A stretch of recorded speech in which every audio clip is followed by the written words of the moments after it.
Quick break. Up against that, we still have more guests on a busy Wednesday.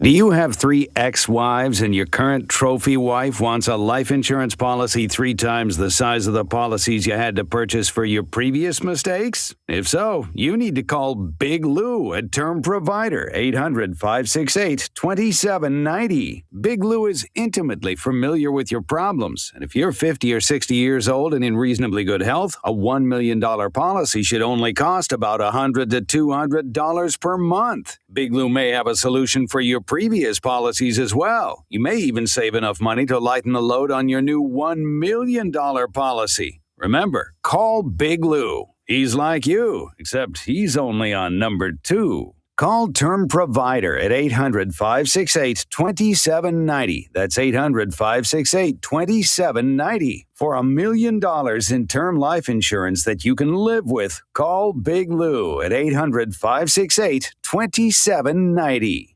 This is Paul Feinbaum.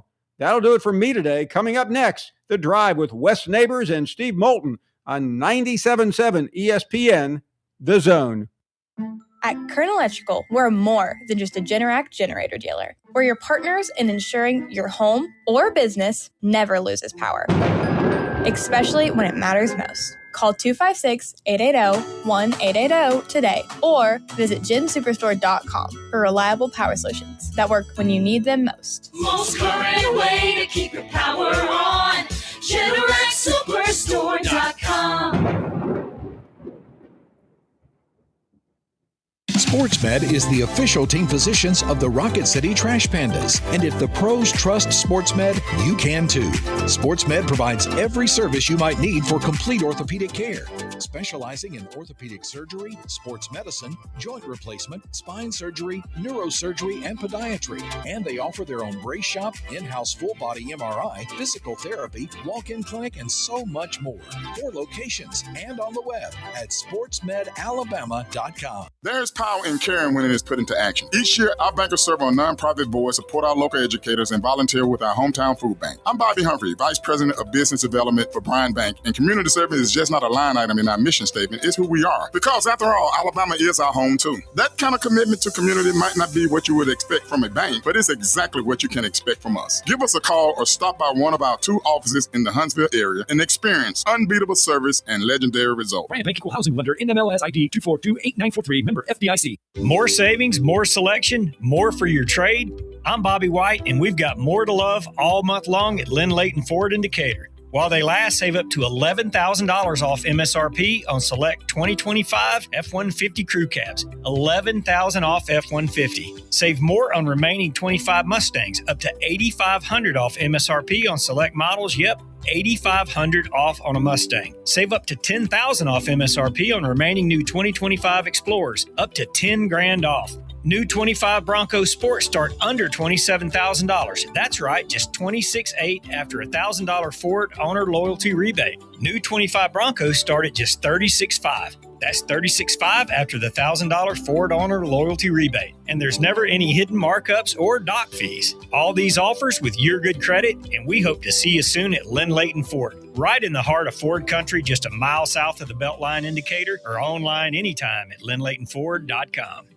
You invest in your customers with your heart, soul, and skill. Well, it's time to invest in yourself with the next generation Cat 255 compact track loaders from Thompson Tractor. After all, those who give their best deserve the best, and this machine has it all. With features that include a more powerful engine, tri-axle truck loading capabilities, a spacious cab, and a smooth ride for all-day comfort. Thompson Tractor knows how much value you place on your customer satisfaction. It's how you build your business. It's also how we build ours. Since 1957, hardworking folks like you have counted on Thompson to provide the absolute best lineup of equipment in the industry, all backed by a customer service and product support team that time and again have proven to be second to none. It's all about maintaining peak performance. Always has been, always will be. Visit ThompsonTractor.com for details. Thompson Tractor, we're here for you. Want to save some money? I can take money and I can make it into more money. Just check out our zone deals online at 977ESPN.com. We are 977 ESPN The Zone. WZZN, Union Grove, Huntsville, Alabama. 977 ESPN The Zone. This hour of The Drive is brought to you by Lynn Leighton Ford, located online at lynnleightonford.com. Welcome to The Drive with Wes Neighbors and Steve Moulton.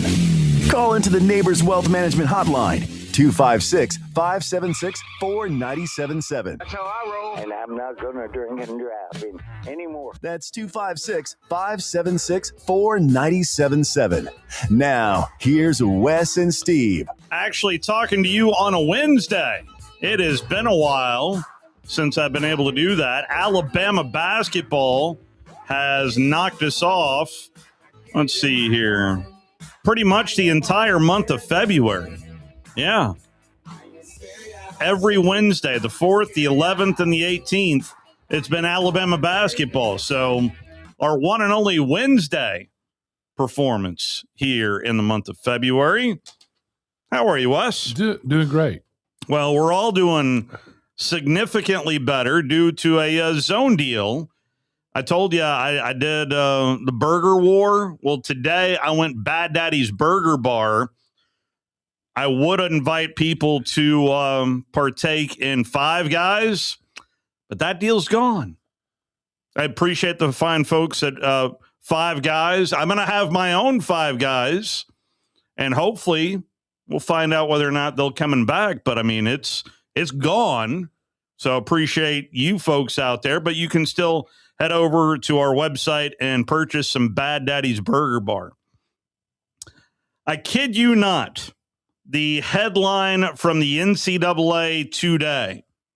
This is going to dominate some headlines, and coming up in hour number 2, Dr. David Ridpeth is going to join us to talk about this. But the title of this is Committee Proposes Penalties for Attempts to Circumvent Football's Transfer Policies.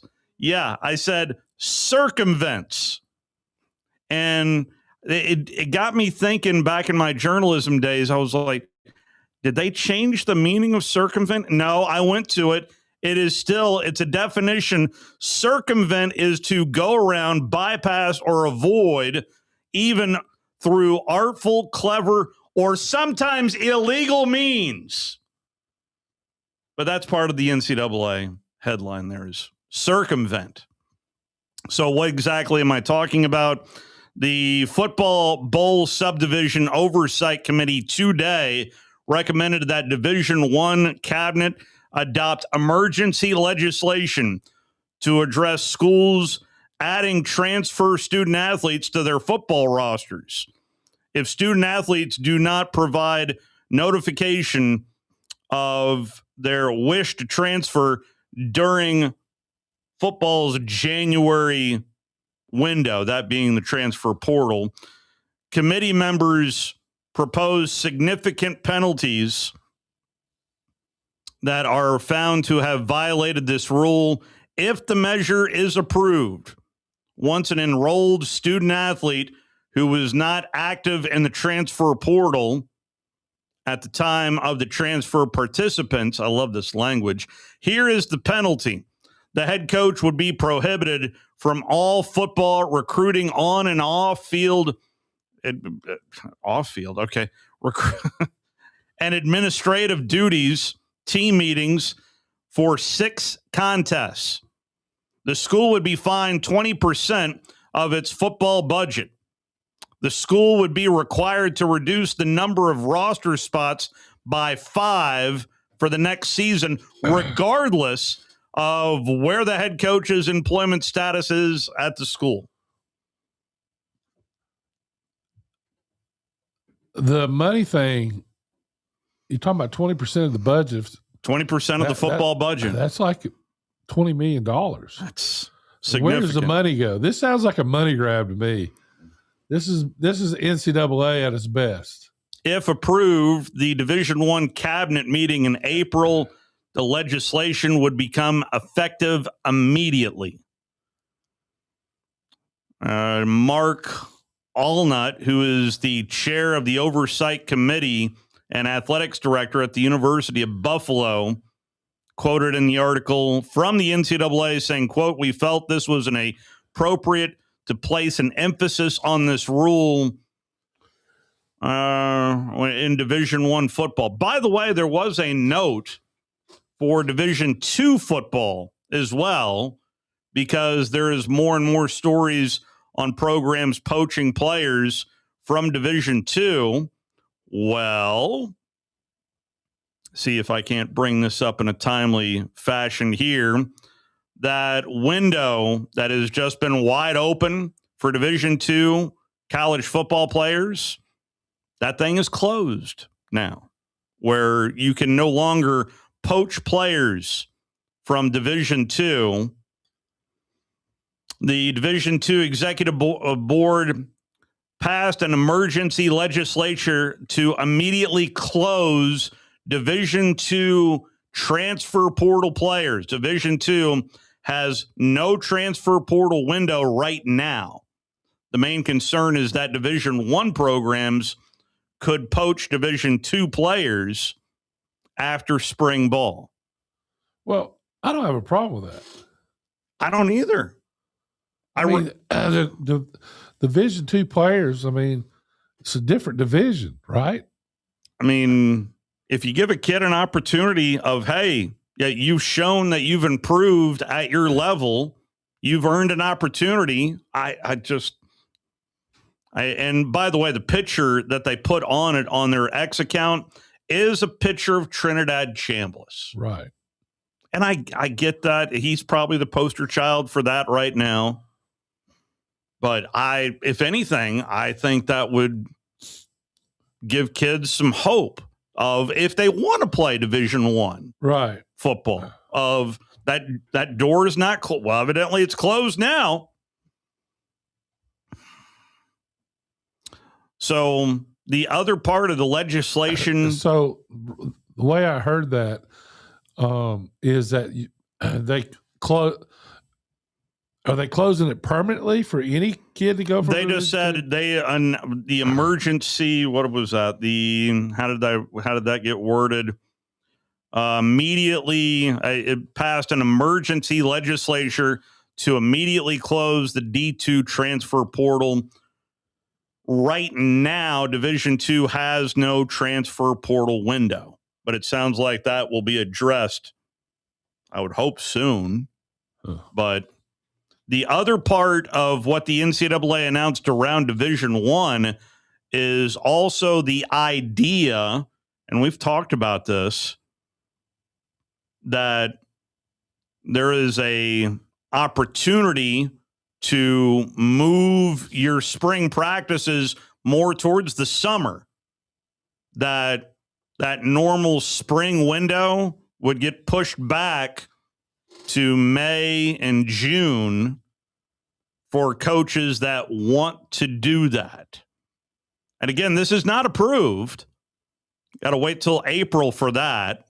But the way this language looks, boy, that's some harsh penalties for, and it did make me think back to what I played. I think it was last week when you weren't here, from Tyler Siskey, believing that May is just going to be this onslaught of players just showing up at schools. It sounds like the NCAA does not want that to happen one bit. So that's the most significant news of the day since you've been at work, that you'll probably hear more about from Paul tomorrow. But it is it's some heavy reading. I will tell you that. It's a lot of legalese. Anyway, total of 5 games in SEC basketball tonight. You got Florida at Texas, Georgia at Vanderbilt, LSU at Ole Miss, Texas A&M at Arkansas, and then Mississippi State at Alabama. We'll have that coverage from the Crimson Tide Sports Network as soon as we are done at 7 o'clock. 256-576-4977, the telephone number. Big C on a Wednesday. Man, Big C, I probably should have called you earlier in the month and told you about Bama's basketball schedule. That's on me, Big C. How you doing? Big C. C. Big C. Yeah. Oh, I'm here. I'm sorry. Were you napping right there? Did we wake you? Yeah, I was napping. I fell asleep.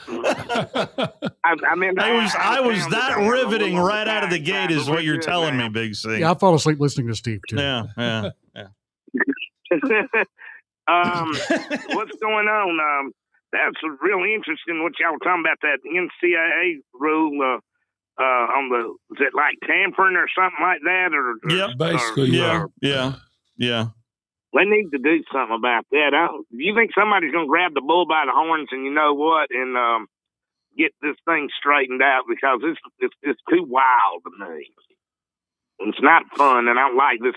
One guy's at this college one day and next, and they need to let him the 5 years period. Like somebody like the quarterback from Ole Miss, what is he going to get, his 6th year in now, or something like that? I think it is his 6th year. Yeah, Trinidad Chambliss. In fact, the judge is waiting on the NCAA lawyers to come back because he threw a contempt charge on him for leaving early.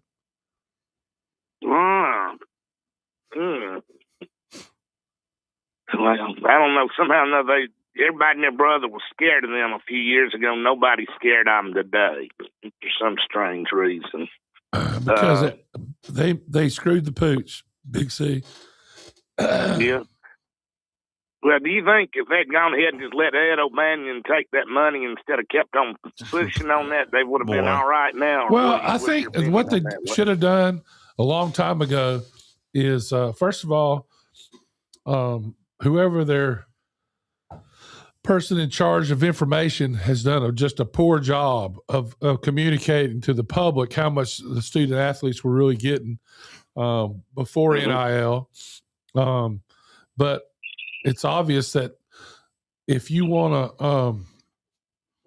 to, if you wanted to do a commercial for somebody, that if you should have been able to do a commercial for somebody, right? Yeah, somebody the Olympic model. The Olympic model. But now it's all. This doesn't feel like the Olympic model either, by the way. What it feels like is a bunch of boosters getting money up, throwing it to a collective and saying, hey, we're going to pay you to go to these hospitals or do this or that. And it's not, it's fake. And there's supposed to be, there is a committee that is supposed to be approving these deals.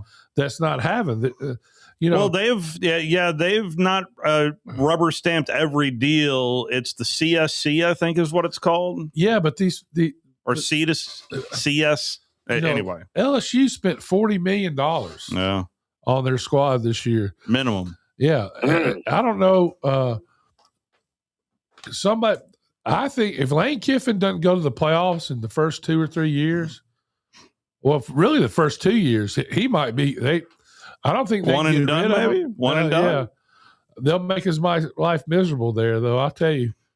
They spent $22 million on that defense last year. Well, they spent 40. They had to pay the coach $42 million. They've blown about $200 million. Yeah. Golly. Sooner or later, that's going to stop. That's a lot of crawfish. But going back to what we were originally talking about. Is there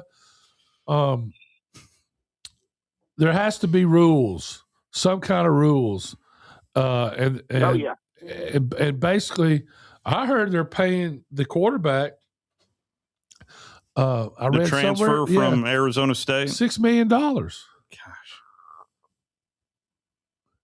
I'm sorry, but a guy that's in college don't deserve that kind of money. Well, I don't know if he deserves or not. If he can get a deal doing the Capital One cards, right? Yeah. We saw Bryce do it 1 year. Yeah, so I don't have a problem with that. But that's the university guaranteeing that money. or the athletic department, the collective. That's totally against anything we're supposed to be doing. And when what we were told last year about this time, when some judge in California decided that everybody had to pay 21 in the settlement, had to pay 21 or 21 between 21 and 22 million that was a year for everybody, not football. Yeah, but they could decide how to break it up, but it had to be paid. That's right. That all this was going to end, and that lasted. And remember, even when we were at media days last year, they were all talking. Well, they're going to have to, if you remember, we were sitting by the Auburn crew, and the Oklahoma crew were talking that all these teams were going to have to return that money. They all be in trouble, this or that, and here we are. Almost 8 months later, 9 months later, and and it's gotten worse. It hadn't gotten any better. Yeah, it's worse. And it'll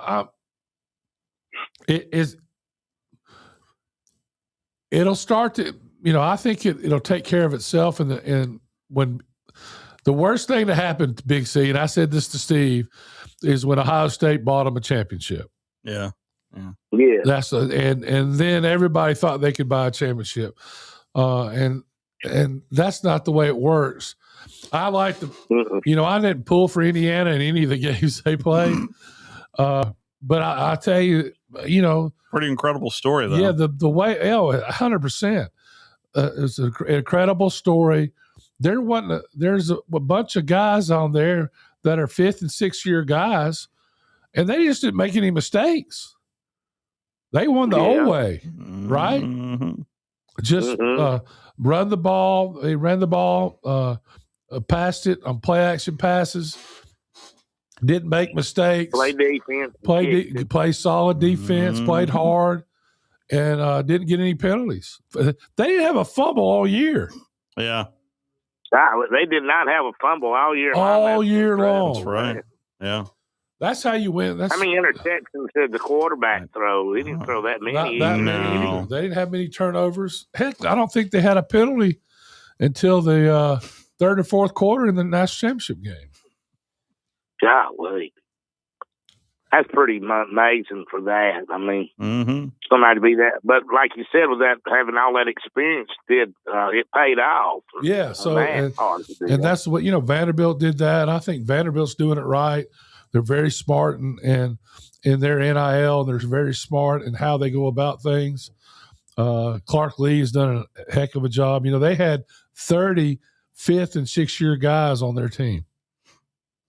I mean, they're gone now, but nonetheless, and I think that goes to what the Division II did of putting the clamps on that faucet. It just doesn't make a whole lot of sense to me.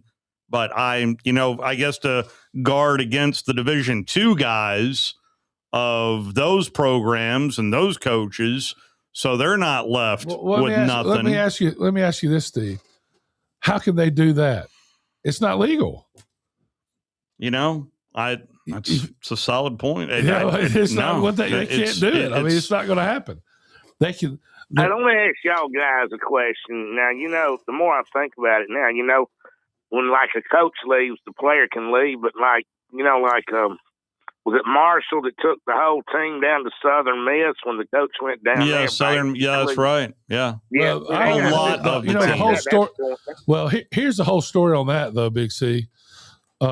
Marshall didn't. The coach didn't just leave. They didn't renew his contract. Halfway through the season, they told him he wasn't going to renew his contract. Then he won the conference. Went to a bowl game. That's right. Yeah. Yeah. He won he ended up winning the conference. They were playing awesome. And then he left, and a lot of the players went with him. But that was the university messed that up. I mean, he didn't just decide, I'm going to leave. What do you think about these teams firing coaches in the middle of the season? You're going to see it again this year. You know why they're doing that? It's because then the players won't leave. They got 30 days to leave, and they're not going to leave in the middle of the season because nobody can take them. Yeah. No, smart move there. I didn't think about that. Wow. Yeah. They've created a mess. Hopefully they can get out of it. Yeah, they couldn't. You couldn't draw this up any worse, right? Yeah. Yeah. President needs a few more rounds of golf with Nick Saban and Urban Meyer and a few others, I guess. I'm not sure if that's helping. It's nothing's going to help. No, I know. Congress is a mess. Yeah. I don't know about them either. Everybody gets along so well up in D.C. So I think the big thing is what they have to do is to make them university employees. There's no other way. Yeah. They got to get a collective bargaining agreement and just do it and get the hold of this thing. And then they'll have something where they're giving a percentages of the revenue to the players. And there you go. If the universities do better, the players do better. If the universities do worse, the players do worse. And there you go. They're off the races. That idea. Yeah, well, I mean that's what has to happen, and really should have happened years ago. If they would have let them. See, one of the things I don't think anybody realized is the players were making $35,000 to $40,000 a year before NIL. When they started doing the cost of attendance and then added a couple of things. Yeah. And then those that qualify for the Pell Grant as well. That's a whole other and that's level. Gone. Yeah. But here you go, Big C. They started that the year after my youngest one graduated. Timing is everything, isn't it? Sounds like my luck, Wes. Yeah. And then also in that settlement, they had to go back and pay some of the other players. Now they've been paid, like for past the players, and they missed the cutoff on that too. So, and now you're getting other stories like this today. The University of Cincinnati has filed a lawsuit against their former quarterback and Brennan Sorsby, who is now at Texas Tech, just given a boatload of money. And evidently, the University of Cincinnati wants some money out of Texas Tech or Brennan Sorsby. Well, of course, and they already paid him. He broke his contract. That's the argument. Well, that's going to be. They're going to win. That'll win that. It's $1 million lawsuit. Yeah, they'll win that. I mean, well, they should win it. I mean, I don't know all the ins and out of that, but if he has a signed contract, he's not performing, and he's been paid. Guess what happens? They're going to have to be paid back. Yes. Mm-hmm. And so that's what you have is I've heard examples of there'll be two uncles and an agent, and all of them be trying to negotiate their who's got the best deal. Yeah. And Uncle Roy's got the best deal. Yeah, just think about that. You have 85 players, and you're getting 2 or 3 calls. I mean, that's 200. It's ridiculous. 260 calls. Well, let me ask y'all this question. In the past, when you were there, Wes, if you had an agent and found out you signed with one, you've been ruled ineligible. Now they can have an agent down there. But it doesn't matter. But the agent doesn't have to be certified. Yeah, they don't have to be certified. The agent can be somebody walking on the street. Yeah. So you're saying if I wanted to be an agent? You are an agent. Yeah, you are an agent. Give me a call. 256-576-4977. Yeah, you. Oh, wow. I want to be your agent. And if there's an agent out there, I'm a 38th year senior. So you still got eligibility. Is that what you're saying? That's what I hear. Okay. So do we put pictures up on our callers now online? Is that what we do? Do we do that? We do for Big C. Okay. So we need Big C. You need, I think I have a picture. The Terry Bowden deal? Yeah, with Hoss. Yeah. And we need a picture of you, Big C, with a shirt. No, I'm not Terry Bowden. Oh, yeah.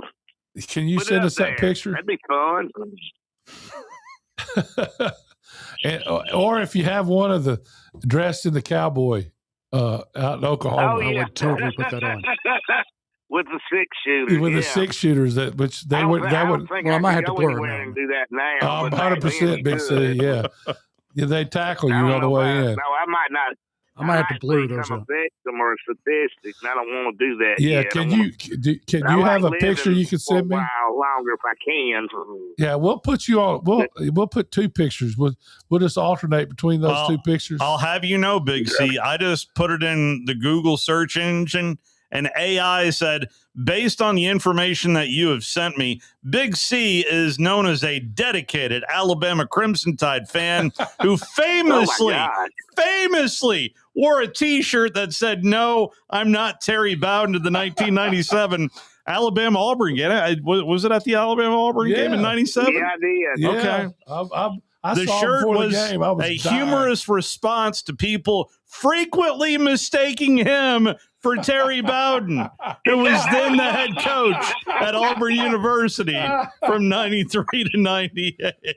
Oh, my God. Yeah. You made AI, Big C. So you tell me people would walk up to you and ask you, people would say, "Hey, can I have your autograph, Coach Bowden?" I mean, I'll never do that, but what got it started, I was down in Mobile by the state doc's office down there, and somebody said, I saw you talking to Terry Bowden, and they said that was you they were talking to, and I said, well, I got to make a T-shirt for that. And then I made another one too, Wes and Steve. Peyton, moon me, I need the money. I didn't know about that one. Okay. Yeah, I did that one too. Wore that to the Alabama-Tennessee game in 1997 also. So I need a picture of you in the cowboy interview. That's what we're gonna put up on the air. Coach Big C. Well, if I can find it, I don't know. I'm not the most organized person in the world, so there has to be somebody that has that picture. We'll let you have it. Yeah. Now I have the Hoss and you. Okay, good. You took a picture of Hoss in the with that on. Well, I will tell you on the Google search engine on the air. Sent it to me. When I click on images, it's just nothing but Terry Bowden in shades, wearing Louisiana Monroe gear. That's one with his dad, Bobby. There's an Auburn picture. No. There's even a picture of Michael Irvin at one point. Anyway, that's the Google search engine for you. But anyway. All right. Well, hey, it's been fun as always. We'll call y'all next week. I don't know. We'll try to solve all the athletic world's problems next week if we can. I'll try to keep you. I'll try to look keep you. Look for that picture, Big C. I'll try to keep you awake next week. All right. What's that now? Say it again. Look for that picture. That has to be our picture. We'll do that. Okay. All right. Thank you. Y'all have a good day. It's been fun as always. See y'all. Thanks, Big C. You can find Big C on Facebook, and I didn't really get we missed that. Yeah. On dot something. Yeah. Talking sports with Big C. Yeah, there you go. Facebook. Yeah, but he kind of goes through that whole spiel, and it's appointment viewing for your. It really is. And if you happen to be watching on WZZN TV, the cameras are a little further back for us here in the studio. It is an intimate shot. It is. He is right up on it, almost like Drew DeArmond on the road with a laptop sticking his grill into. The only person with a better view is his dermatologist. You talk about Drew's? Oh, yeah. Yes. Oh, yeah. Okay. Yeah, he was on the road on Monday and was not on the road today. And some unfortunate news.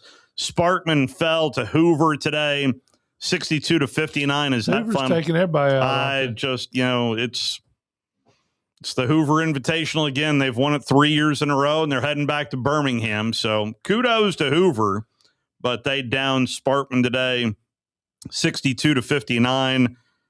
It's a fairly young team for Sparkman, and making the Elite Eight is no small feat there for those young men there at Sparkman High School. Let's take our first time out. Phone lines open to you at 256-576-4977. You're listening to The Drive with Wes Neighbors and Steve Moulton on 97.7 ESPN The Zone. More savings, more selection, more for your trade. I'm Bobby White, and we've got more to love all month long at Lynn Leighton Ford in Decatur. While they last, save up to $11,000 off MSRP on select 2025 F-150 crew cabs. $11,000 off F-150. Save more on remaining 25 Mustangs, up to $8,500 off MSRP on select models. Yep, $8,500 off on a Mustang. Save up to $10,000 off MSRP on remaining new 2025 Explorers, up to $10,000 off. New 25 Bronco Sport start under $27,000. That's right, just $26,800 after a $1,000 Ford owner loyalty rebate. New 25 Broncos start at just $36,500. That's $36,500 after the $1,000 Ford owner loyalty rebate. And there's never any hidden markups or dock fees. All these offers with your good credit, and we hope to see you soon at Lynn Leighton Ford, right in the heart of Ford country, just a mile south of the Beltline indicator, or online anytime at lynnleightonford.com. Since 1983, Berkshire Hathaway Rise Real Estate's Ann Adams has been your local go-to real estate expert in the area. As a buyer, you can trust Ann's in-depth knowledge of the local housing market to narrow available properties down to those you'll be interested in, saving you time when shopping for a new home. When you're ready to sell, Ann's expert negotiation skills will ensure you get a fair price and hassle-free experience. Call Ann Adams today at 256-337-2625 or email annadamsrise@gmail.com. Four-time Grammy-nominated Joe Bonamassa, hailed as one of the world's greatest guitar players. Blues rock titan Joe Bonamassa, performing live March 19th at the BBC Mark C. Smith Concert Hall. Tickets on sale now at Ticketmaster.com. Joe Bonamassa. Every show is a new experience. ALCR number 21014. Welcome into the hottest and coolest game show around called The Freeze. Today's contestant, Bob. Bob, can you tell me the heating and air business that provides free service with repair? Is it Talent Heating and Air Conditioning? Can you tell me which heating and air business provides free second opinions? Talent Heating and Air Conditioning. You are our grand prize winner. You have won a visit from the #1 heating and air business in the Tennessee Valley. Talent Heating and Air Conditioning? That's right. Talent Heating and Air is coming to you. This is Thomas with Talent Heating and Air Conditioning, and you don't have to win a game show to use us. We have free second opinions year-round, and we're doing free service calls with a repair. So just remember, call Talent Heating and Air Conditioning at 256-503-4490. or visit us on our website at talenthvac.com. Specializing in simple and affordable rentals, McCurry Van and Car Rental can make sure you have just the right vehicle for your next family vacation, weekend getaway, or if you just need transportation while your vehicle is being repaired. McCurry carries Ford Transit vans and Mercedes Sprinter vans, trucks and work vans, and more. And they offer discounted rental rates for long-term rentals. Now with 4 locations: Athens, Muscle Shoals, Coleman, and Huntsville. Log on McCurryRentals.com to make your reservation now. That's McCurryRentals.com. The Drive with Wes Neighbors and Steve Moulton. Weekdays from 5 to 7 p.m. Only on 97.7 ESPN The Zone.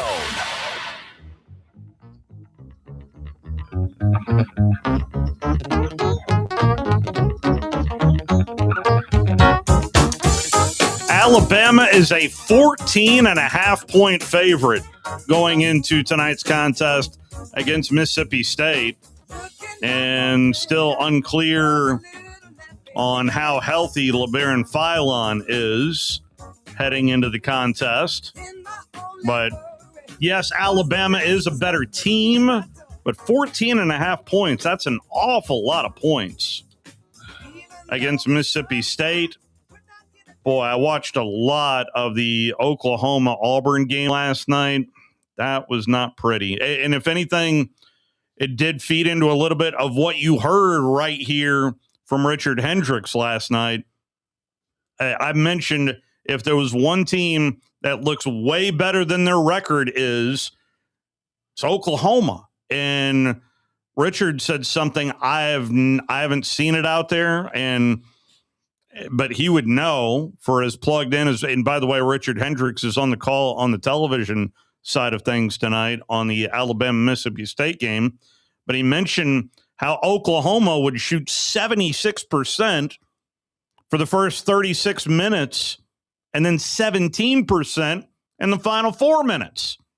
And a little bit of that did play a factor late for Oklahoma, as they did hit a little bit of a wall late, but Auburn just kept turning it over and kept turning it over.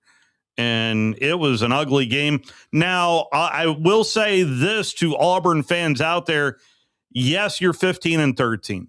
Yes, you're 1-6 in your last 7 games, but that was a quad one game last night.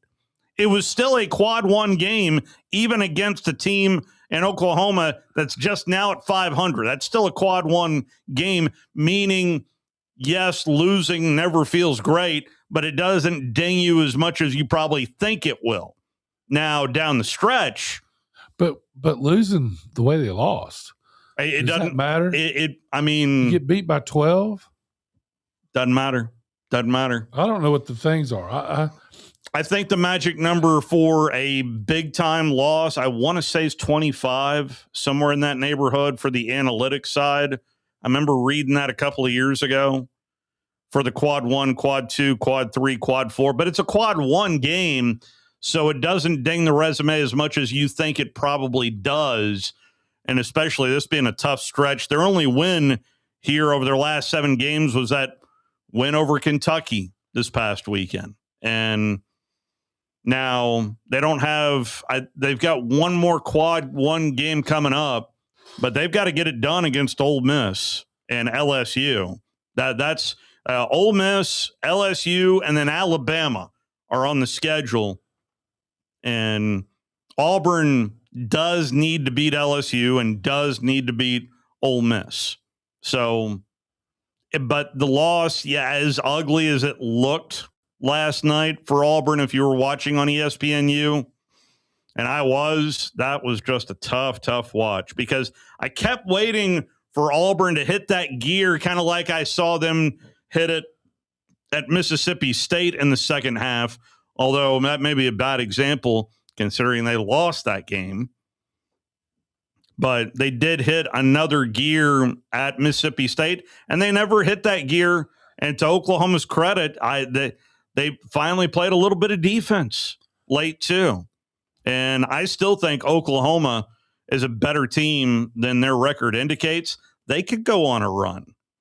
Although Kentucky, South Carolina wasn't much of a game last night. Kentucky, more or less, it felt like a cat just kind of playing with that ball of yarn more than anything against South Carolina. South Carolina's not that good. Florida's at Texas tonight. Possibly hang with the Gators. Possibly. Now, Georgia at Vanderbilt. For Georgia, it's really how well they shooting it. It really is. Vanderbilt's a 7.5 point favorite. Excuse me. Florida is a 7.5 point road favorite. Ole Miss is a 1.5 home favorite over LSU. Auburn fans, those are your next 2 opponents playing each other tonight. Arkansas is a 7.5 point home favorite over Arkansas, and I've already given you over Arkansas. Who's Arkansas play? Texas A&M. Okay, buckyball, and they're finally bouncing back a little bit. Schedule kind of ate them up there for a second, but it's an intriguing game there at Bud Walton. And as I mentioned, Alabama, the number has just been updated. It went from 14.5 to now 12.5. So sounds like some money going on Mississippi State. Yeah, well, I think it's just a cover. Well, I think it's dropping probably because people were betting on Mississippi State, because I bet the starting guard is not playing in this game. Yeah, LeBaron. The LeBaron foul on. Ronnie is on the Neighbors Wealth Management Hotline. You can call in too at 256-576-4977. How are you, Ronnie? Hey, I'm doing good, Wes and Steve. How are you guys? Good, good. Appreciate the call. Good. All right. Hey, I asked Drew and Scott the other morning this question, and it was about the new targeting rules that are coming out and everything. What's y'all's take on finding these players, taking some of this NIL money from them like they did, like the NFL does for, these heavy, penalties and stuff? So the folks that are writing that in particular, I'm not completely buying, pardon the pun, of whether or not now I do think eliminating a player being ejected is going to happen. I think that is going to happen, but the player fine, I don't see that happening. I really don't. Without some kind of collective bargaining deal on the front half, you know what I'm talking about, Ronnie? Where it feels sure. There is just no guidelines because not everybody's making the same amount of money. Some people aren't making it little to nothing. Yeah. I mean, that's what it's like. I guess everybody's making some, but what would the fine be? I mean, I don't see a fine coming. Yeah. Yeah. I understand that. I wish they'd limit it targeting to the quarterback and receivers. So what? You know what I'm saying?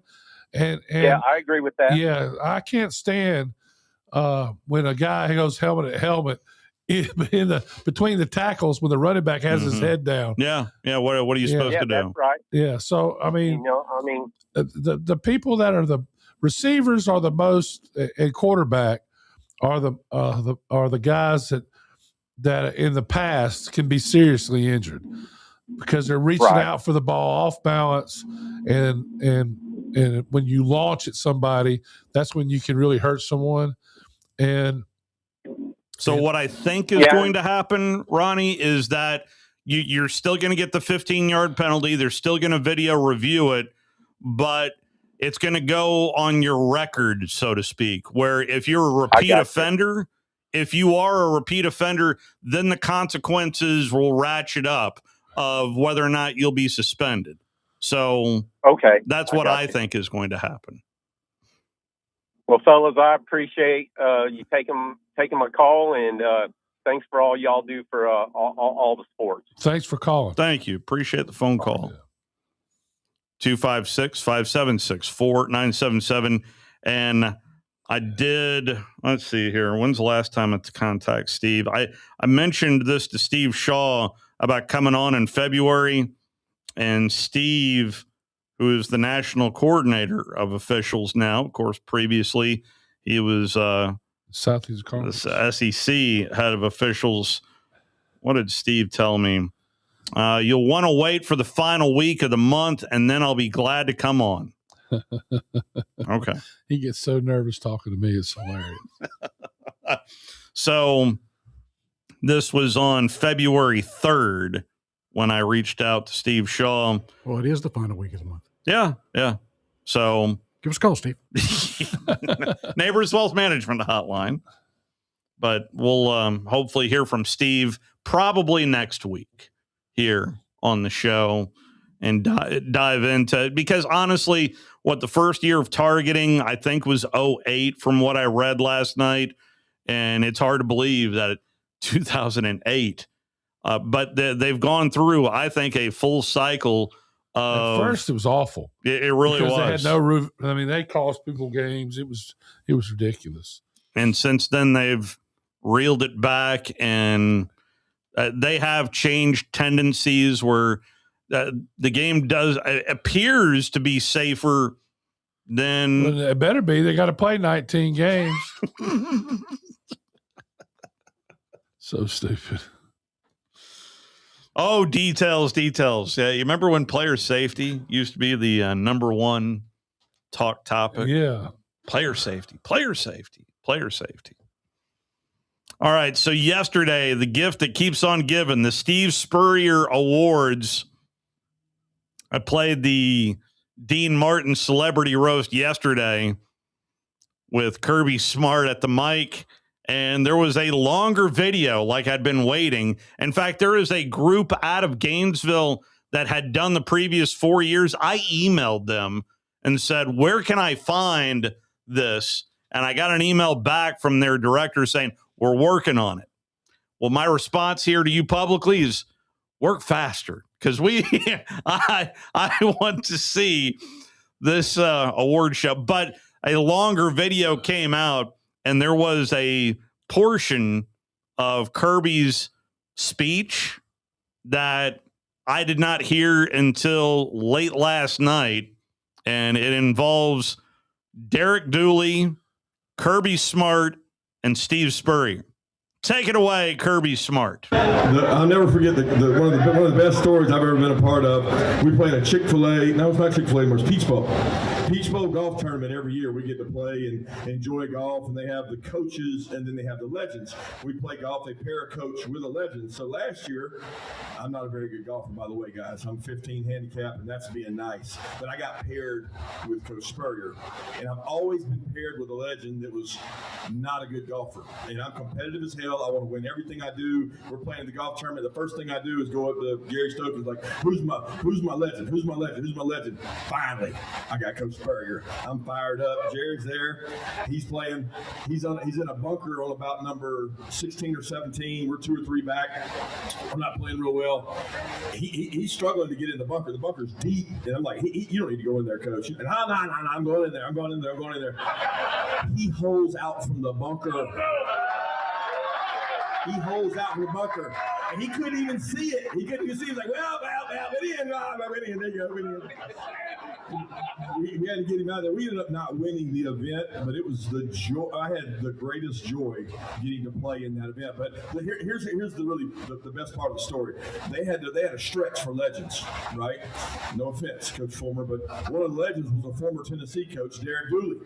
Okay, so he was one of the legends that got to come play in the event, and he came over to me, and Coach Spurrier came over to me. He's like, "Hey, Kirby, you got a chance to, win some SEC championships, and how many have you won?" I was like, "I don't know, Coach, 2 or 3." He's like, "You got a chance at my record. You got a chance at my record." And I was like, "Well, what's your record?" And he was like, "How many you won?"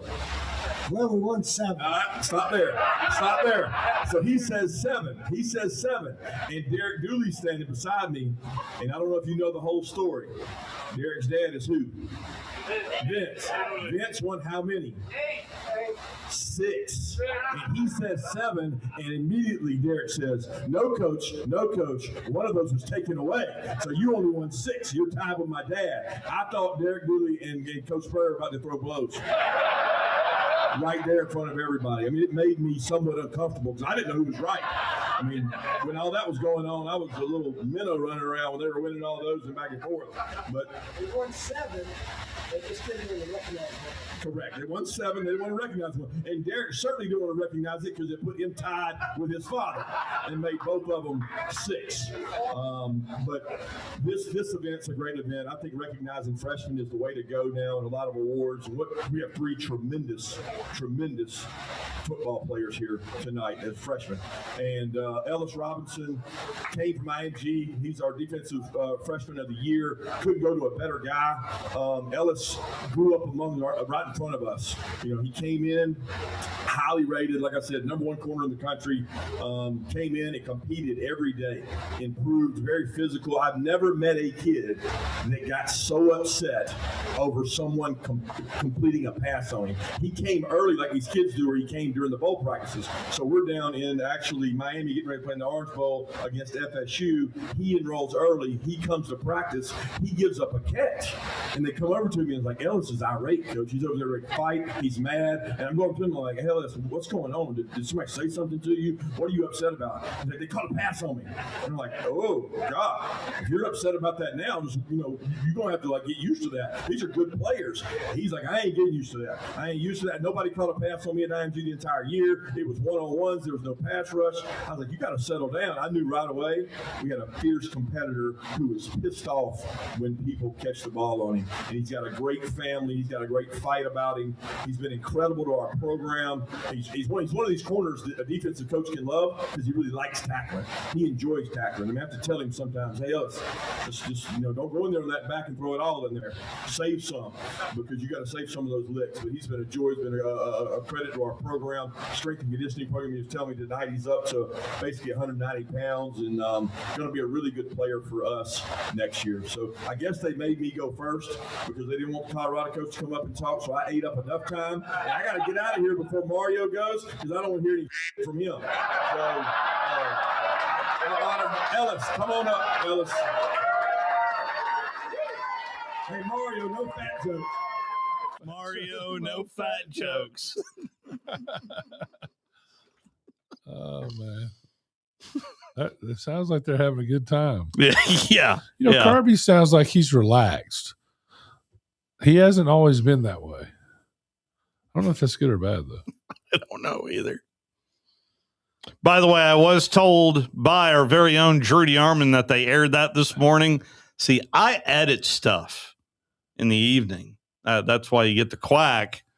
And I guess they did not edit that this morning. Well, I'm glad that they're but there was a dump. They're making sure the dump button works. Dump button still works properly, but when you press the button. Yeah, that's why you have to listen to stuff before you mash that play button. Details. It's all that reaction time. Yeah.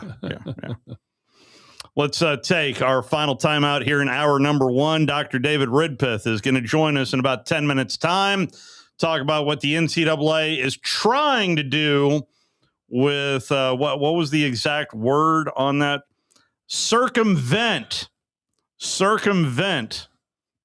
the proposal for penalties for attempts to circumvent football's transfer process. Let's take a time out. Phone line's open to you at 256-576-4977. You're listening to The Drive with Wes Neighbors and Steve Moulton on 97.7 ESPN The Zone. This hour of The Drive is brought to you by Lynn Leighton Ford, located online at lynnleightonford.com. More savings, more selection, more for your trade. I'm Bobby White, and we've got more to love all month long at Lynn Leighton Ford in Decatur. While they last, save up to $11,000 off MSRP on select 2025 F-150 crew cabs. $11,000 off F-150. Save more on remaining 25 Mustangs, up to $8,500 off MSRP on select models. Yep, $8,500 off on a Mustang. Save up to $10,000 off MSRP on remaining new 2025 Explorers, up to $10,000 off. New 25 Bronco Sport start under $27,000. That's right, just $26,800 after a $1,000 Ford Owner Loyalty Rebate. New 25 Broncos start at just $36,500. That's $36,500 after the $1,000 Ford Owner Loyalty Rebate. And there's never any hidden markups or dock fees. All these offers with your good credit, and we hope to see you soon at Lynn Leighton Ford. Right in the heart of Ford country, just a mile south of the Beltline indicator, or online anytime at lynnleightonford.com. These days, saving time is important, and saving money is even more so. That's where Eagle Masonry and Insulation comes in. Over the years, Eagle has expanded their services to meet the needs of folks like you in our area. If you need masonry, brick, stone, or block work, Eagle should be your first call. They can even help if your property needs grading, erosion control, and Eagle can handle dirt haul-off. Call Eagle Masonry and Insulation today at 256-755-1556. Eagle saves you time, and Eagle saves you money. Tom Abraham here for my longtime friend Mike Owen of Owen Home Appliance. You know, Mike has over 25 years experience in the appliance industry, and since 2017, Owen Home Appliance has served customers in the Tennessee Valley with a focus on quality products, affordable prices, and excellent customer service. Owen Home Appliance prides themselves on community involvement as well, sponsoring local teams and events while making sure that you get the right appliance at the right price. Visit their highly interactive showroom in Lacey Springs, just 8 miles south of the river on 231. Four-time Grammy-nominated Joe Bonamassa, hailed as one of the world's greatest guitar players. Blues rock titan Joe Bonamassa, performing live March 19th at the BBC Mark C. Smith Concert Hall. Tickets on sale now at Ticketmaster.com. Joe Bonamassa. Every show is a new experience. Tom Abraham here for my friends at All About Water. Crazy name, huh? Well, let me introduce you to them. All About Water is the top pond builder anywhere in the Tennessee Valley, and that includes remodeling or cleaning out existing ponds as well. They also have monthly maintenance plans for your pond. Don't have a pond? Well, how about a fountain or water feature for your property to bring that soothing sound of running water to your happy place? On the other hand, maybe you have water on your property that you don't want.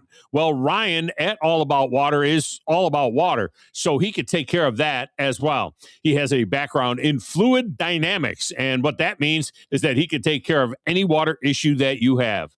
Finally, how about that irrigation system that you have or that you want? Well, they do installs and maintenance and repairs on those as well because they are all about water. Learn more at allaboutwaterllc.com. That's allaboutwaterllc.com. Your Fox 54 weather. I'm Fox 54 meteorologist Emily Owen. Mostly clear skies expected for this Wednesday night across the Tennessee Valley. We'll see temperatures fall into the low 30s for the overnight tonight. Heading into our Thursday, we'll continue to see plenty of sunshine. High temperatures warming into the upper 50s for the afternoon. Rain returns back to the forecast on Saturday. Your Fox 54 weather, only on 97.7 ESPN The Zone. My point is that I think Code Reds still go on down here. The Tom Abraham Show. You can have all the transfer orders that you want, but you have to ask me nicely. Weekdays at 10 on 97.7 ESPN The Zone and on WZZN TV on YouTube. Bacon queso. Bacon queso. Yes, please. Bacon queso. If I just say bacon queso over and over, surely to goodness somebody's going to say, what are you talking about? It is a new starter over at Bad Daddy's Burger Bar. A little bit of a kick in it there for the bacon queso served with chips. We all got Sam I Am burgers here tonight. Wes got fries. You got tots. I went onion rings. Whatever that tipping sauce is for the tots. That is remarkable. I love that. Yeah. I could do that like is a kitchen sink full of Chipotle Ranch. I could use like a kitchen sink full of that stuff. Chipotle Ranch. You can get your Bad Daddy's Burger Bar zone deal right now over on our website. So I told you, we all got Sam I Am burgers. Yep. We all ate here. You want to know how much it cost me? Well, I think you're going to do another testament to zone deals. $7. Yeah. $7. I got an appetizer, 3 burgers, 3 sides. I mean, $7. You could be a dinner hero tonight with zone deals. I'm just telling you, it is a way to save some money. And I still have the other half of the burger war that I implemented for myself. And that is Five Guys Burgers and Fries, which is now no longer available. So, see, timing is everything. Did I hear the word burger right there in the song? Yeah. Okay.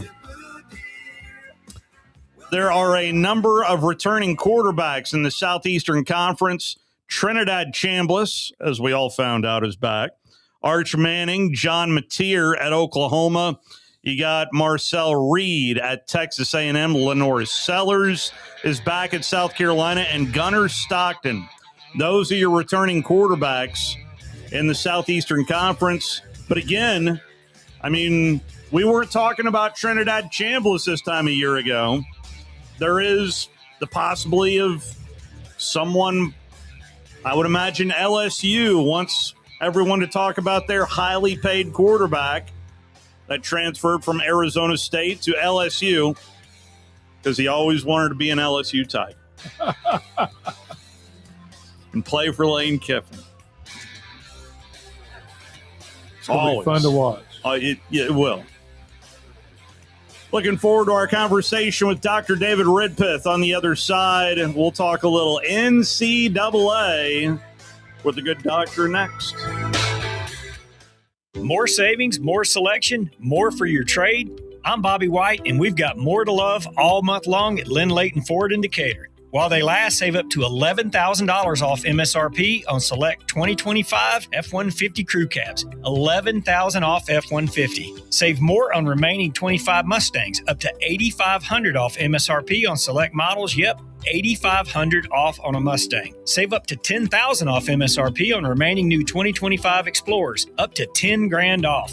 New 25 Bronco Sport start under $27,000. That's right, just $26,800 after a $1,000 Ford owner loyalty rebate. New 25 Broncos start at just $36,500. That's $36,500 after the $1,000 Ford owner loyalty rebate. And there's never any hidden markups or dock fees. All these offers with your good credit, and we hope to see you soon at Lynn Layton Ford, right in the heart of Ford country, just a mile south of the Beltline indicator, or online anytime at lynnlaytonford.com.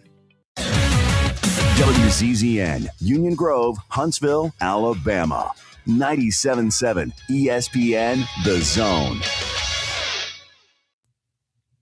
This is SportsCenter. I'm Christine Lisi. Cavaliers guard James Harden sustained a right thumb fracture last night and as a result is questionable tonight against the Bucks. He's been evaluated by a hand specialist and will not require surgery. He'll undergo treatment and further evaluation. Cavs already tonight without guard Donovan Mitchell and power forward Evan Mobley. Thunder will be without point guard Shai Gilgeous-Alexander, a ninth consecutive game tonight against the Pistons due to an abdominal strain.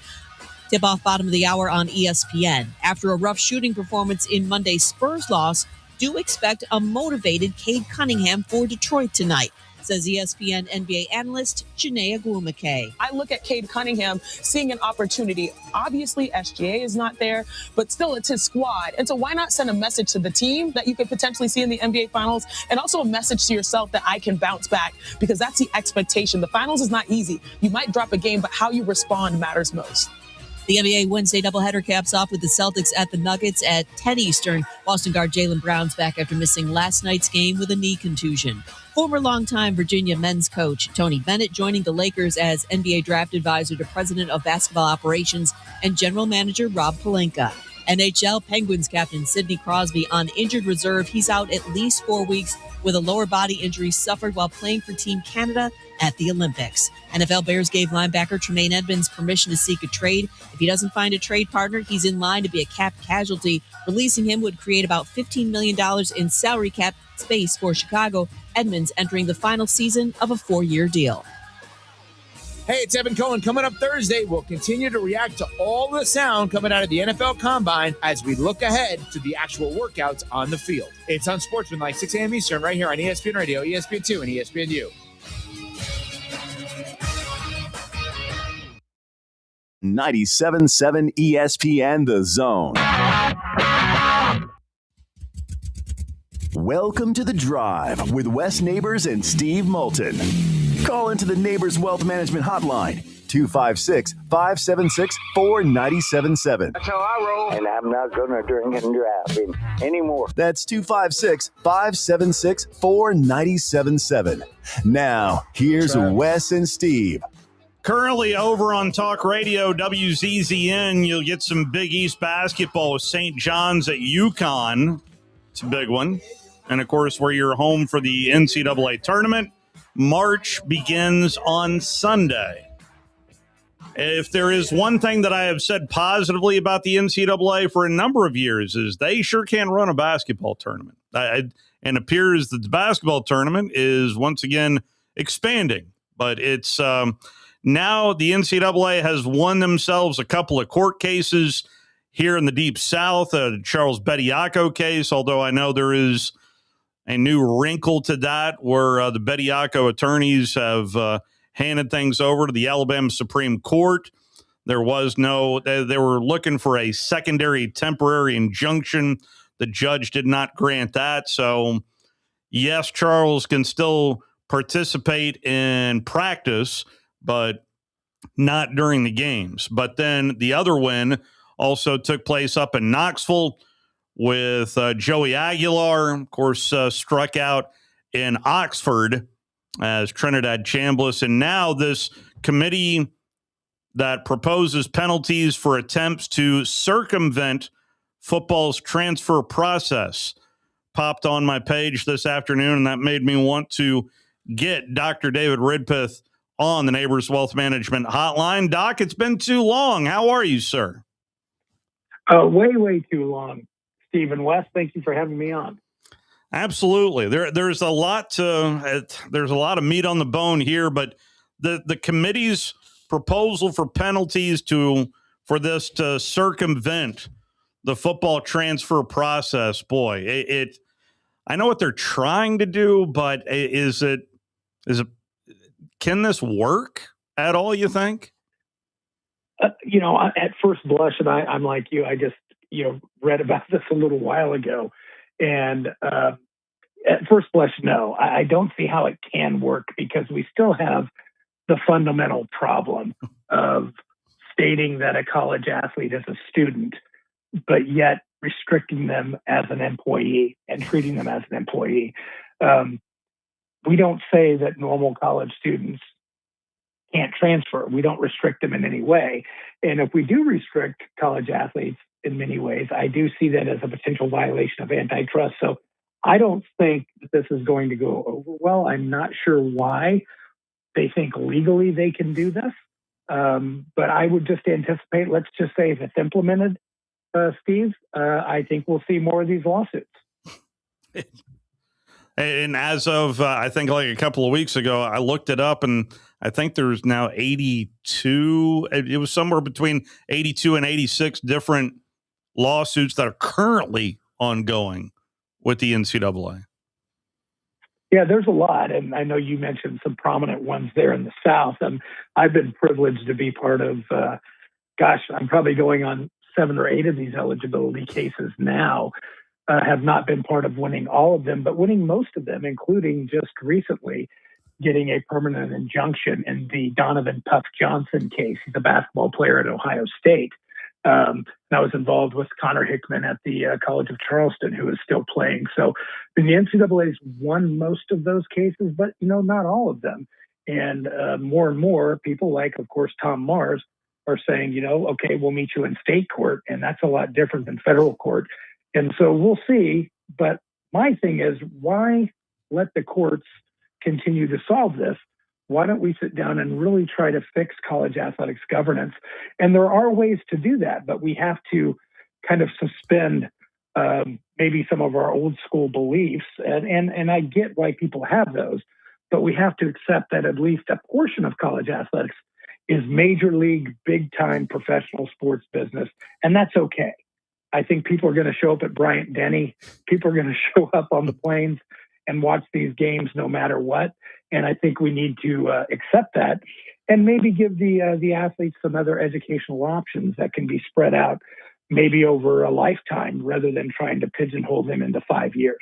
Is the answer university presidents sitting in a room and agreeing on 8 to 9 things? And I'm not sitting here saying that those 8 to 9 things would solve everything right out of the gate, but at least getting the university presidents, is that because it's not going to happen from DC. Yeah, I agree with you. It's not going to happen from DC. And I think maybe you agree with me, Steve, and maybe we don't really want it to happen from DC because we don't know what they're going to come up with. But there is that outside chance that DC could get involved. And I don't know if anyone is going to like what they come up with. So yeah, it would be. We have a lot of smart people in college athletics. We have a lot of smart people who understand this. But we have to sit down and understand that what I think is really our fundamental issue. Are they students or are they employees? And if they're students, we have to treat them as students. And that's going to change the paradigm there if we just do that. But if they are employees and getting into a form of collective bargaining where the athletes do have rights, they can actually negotiate their rights and their working conditions, then you have wide antitrust protection. You can actually sign athletes to stay at institutions. Maybe there's a minimum 2-year contract, that the athletes agree to. So you would at least have the athletes for 2 years before they could go, and explore other options. I think there's so many ways to go.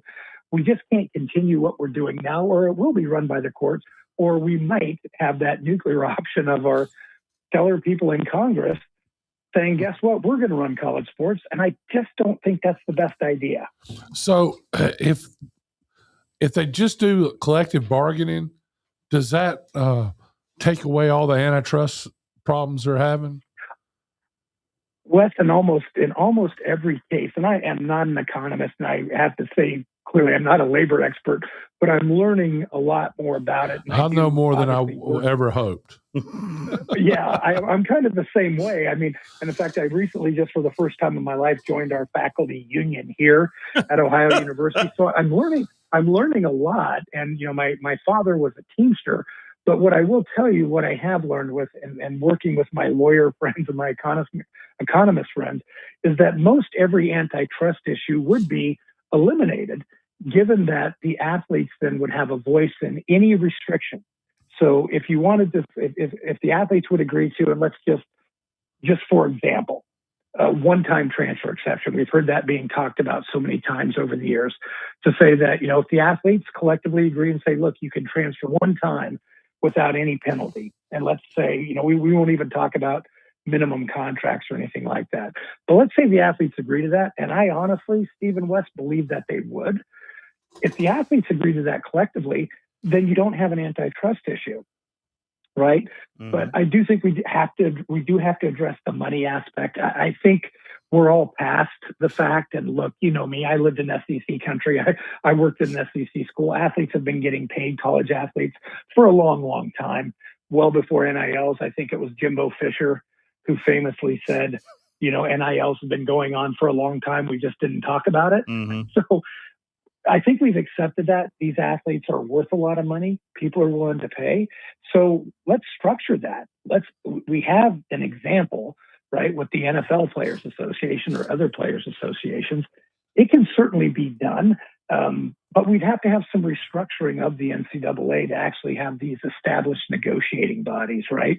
And so what I propose, and a lot of my smart friends, labor friends, have told me that this could potentially work, is you said something, Steve, at the beginning that resonates with me. The NCAA does one thing really, really well, and that's run championships. They do it better than most, and their basketball tournament is second to none. Why not just let them do that? Because they don't do really anything else very well. And let's move to a level of sport-by-sport governance where football would have that commissioner we talk about. It could be a Nick Saban or somebody, right? You would have structure where football governs itself. The NCAA can still help run the championship. They could be a championship organization, but let football run itself. And then the football organization, USA Football, we'll call that whatever we want to call it, would be the body that would negotiate directly with the Players Association. And the Players Association would not be that unwieldy or big. We're talking about maybe a few thousand athletes, because it probably wouldn't be an Ohio University where I'm at. It might be, but certainly those 50, 60, maybe 70 schools where it would be kind of a paid college athlete experience. I think that it could work in a sport-by-sport governance model. And I can assure you, and I think you would agree with me, the stadium that's about 75 miles from where I stand in Columbus, it's going to be full no matter what. Yeah. And I think the stadiums you're close by will be full no matter what. So let's run it in the right way. So today, one of the things they were talking about were that they weren't going to allow Division II players to transfer. They really can't do that, really, can they? I see it, Wes, as problematic. Again, it's one of those things where it comes down to, would you restrict a normal student, a non-athletic student at a Division II school from transferring? And the answer is no. Mm-hmm. And so I really think that there will be lawyers standing by to challenge that, because if the athletes don't have a voice in it, I think it's been proven by most every court case, not that the NCAA hasn't won a couple on eligibility, but when you're looking at things like freedom of movement, to be able to go from one school to another, the NCAA has lost every case on that. And so I think that's going to be a real problem. Now, if Division II athletes agree to that, and they might actually agree to that, then that's fine. But that would be the best way to protect yourself. But I don't see unilaterally how an NCAA or a conference can impose that on a Division II school. And it was mainly for the poaching that had took place after spring practice I understand from a D2 standpoint of coaches trying to protect their programs, but at the end, if a kid's got an opportunity to go D1, they ought to be happy for them. Seriously. Yeah, if anything, that speaks volumes of the program that you have on the D2 level. You guys are speaking my language, and it's so funny because just today in my class, we actually had a talk about this where a lot of my students were saying, well, these athletes shouldn't be able to leave because the school developed them, recruited them. And I said, well, what if Harvard called me and said, we want to take one of your students, Dr. Ridpath, because we think they're just an outstanding student. We want to give them an opportunity at Harvard. Nobody's going to deny that. In fact, we're probably going to write a whole newspaper article about it because that's a pretty cool thing. Yeah. If somebody like a Trinidad Chambliss or whomever is good at a lower division school and they have the opportunity, like one of my former students, Curtis Rourke, when he went to Indiana 2 years ago and was their starting quarterback when Indiana broke out, a lot of people were upset at him here. And I said, no, Curtis has an opportunity to go play for a Big Ten school. Now, I did not know that Indiana was going to become Indiana at that point. But I thought, I said, look, he should have that opportunity and we should be cheering them on. But fundamentally, it also goes back to one thing I always say. I understand what the coaches are saying. I used to be a Division I coach in the sport of wrestling. I get what they're saying, and I do understand it. But at the end of the day, how can you restrict the movement of a non-employee student? And that's right now what the NCAA tells me college athletes are. And until we get to some decision, like you said, either through Congress or the courts, or better yet, I think we can sit down and formulate our own model to where this could actually work and have antitrust protection. And I do think we can still provide great educational opportunities for college athletes, but we just need to give them that opportunity over a certain length of time or even a lifetime. One thing, and I think I've even mentioned it to both of you years ago, but I have a new book coming out, and one of my proposals is essentially what I'm calling a GI Bill for college athletes. Let them participate and play as an employee or whatever it may be. Take classes if they want at the school that they're at. They'll typically get tuition benefits. They can be a full-time student if they want. But if not, when their athletic career is over, they will have access to a fund. Could be $100,000, $200,000. I'm not sure what it could be. There's ways to structure it similar to the GI Bill. And they can use that to pursue an educational opportunity. They can use that to invest. They can use that to start a business, use that to buy a house, whatever they can do post-athletic career to help further their lives, including education. And they can go to any school they want. They can go to a trade school. They can do anything. And I think that those are some maybe alternative options we can look at from an educational perspective, but not deny the college athletes their employee rights that we're denying right now. So I wanted to go back to this the press release that came out today. And the further I read this from the NCAA, the more I thought, wow, are they thinking they've got teeth when they really don't? Because the head coach would be prohibited from all football recruiting and on-field coaching, administrative duties, team meetings for 6 contests. Then the school would be fined 20% of its football budget. Then the school would be required to reduce the number of roster spots by 5 for the next season, regardless of where the head coach is going to be. It felt like it get on the level of crazy. It went to insanity pretty quickly in my mind. Yeah, I have to agree, Steve. To me, when I looked at it, I thought, yeah, they really think that they have teeth when they really don't. And I just can't see this going over, not only because you're restricting players in this situation. I just don't think the coaches are going to go for this. I mean, remember, the coaches really wanted the House settlement. Then they really wanted the College Sports Commission. But then they started pushing back on some of the rules that were coming down from the College Sports Commission. I don't think the coaches as a body are going to accept this. And in the end, let's be honest with each other.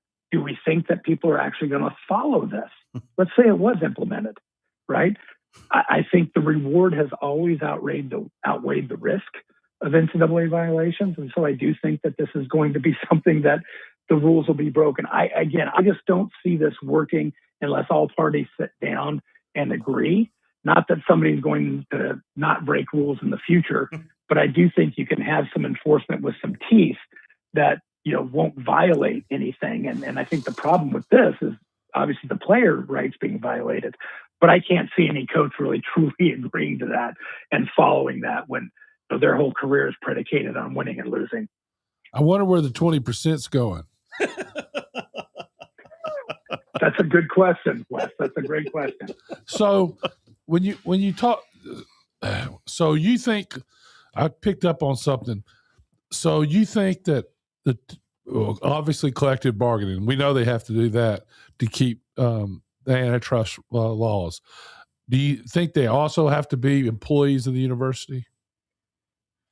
Yeah, this is me, and I tend to think that, and more just from a practical perspective of we already have students working for our universities.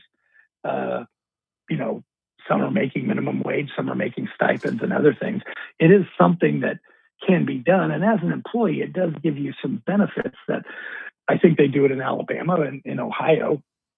You get full educational benefits, as a full-time employee, and, the ability to have the, health insurance coverage, retirement, all those things that you can start doing, at a young age.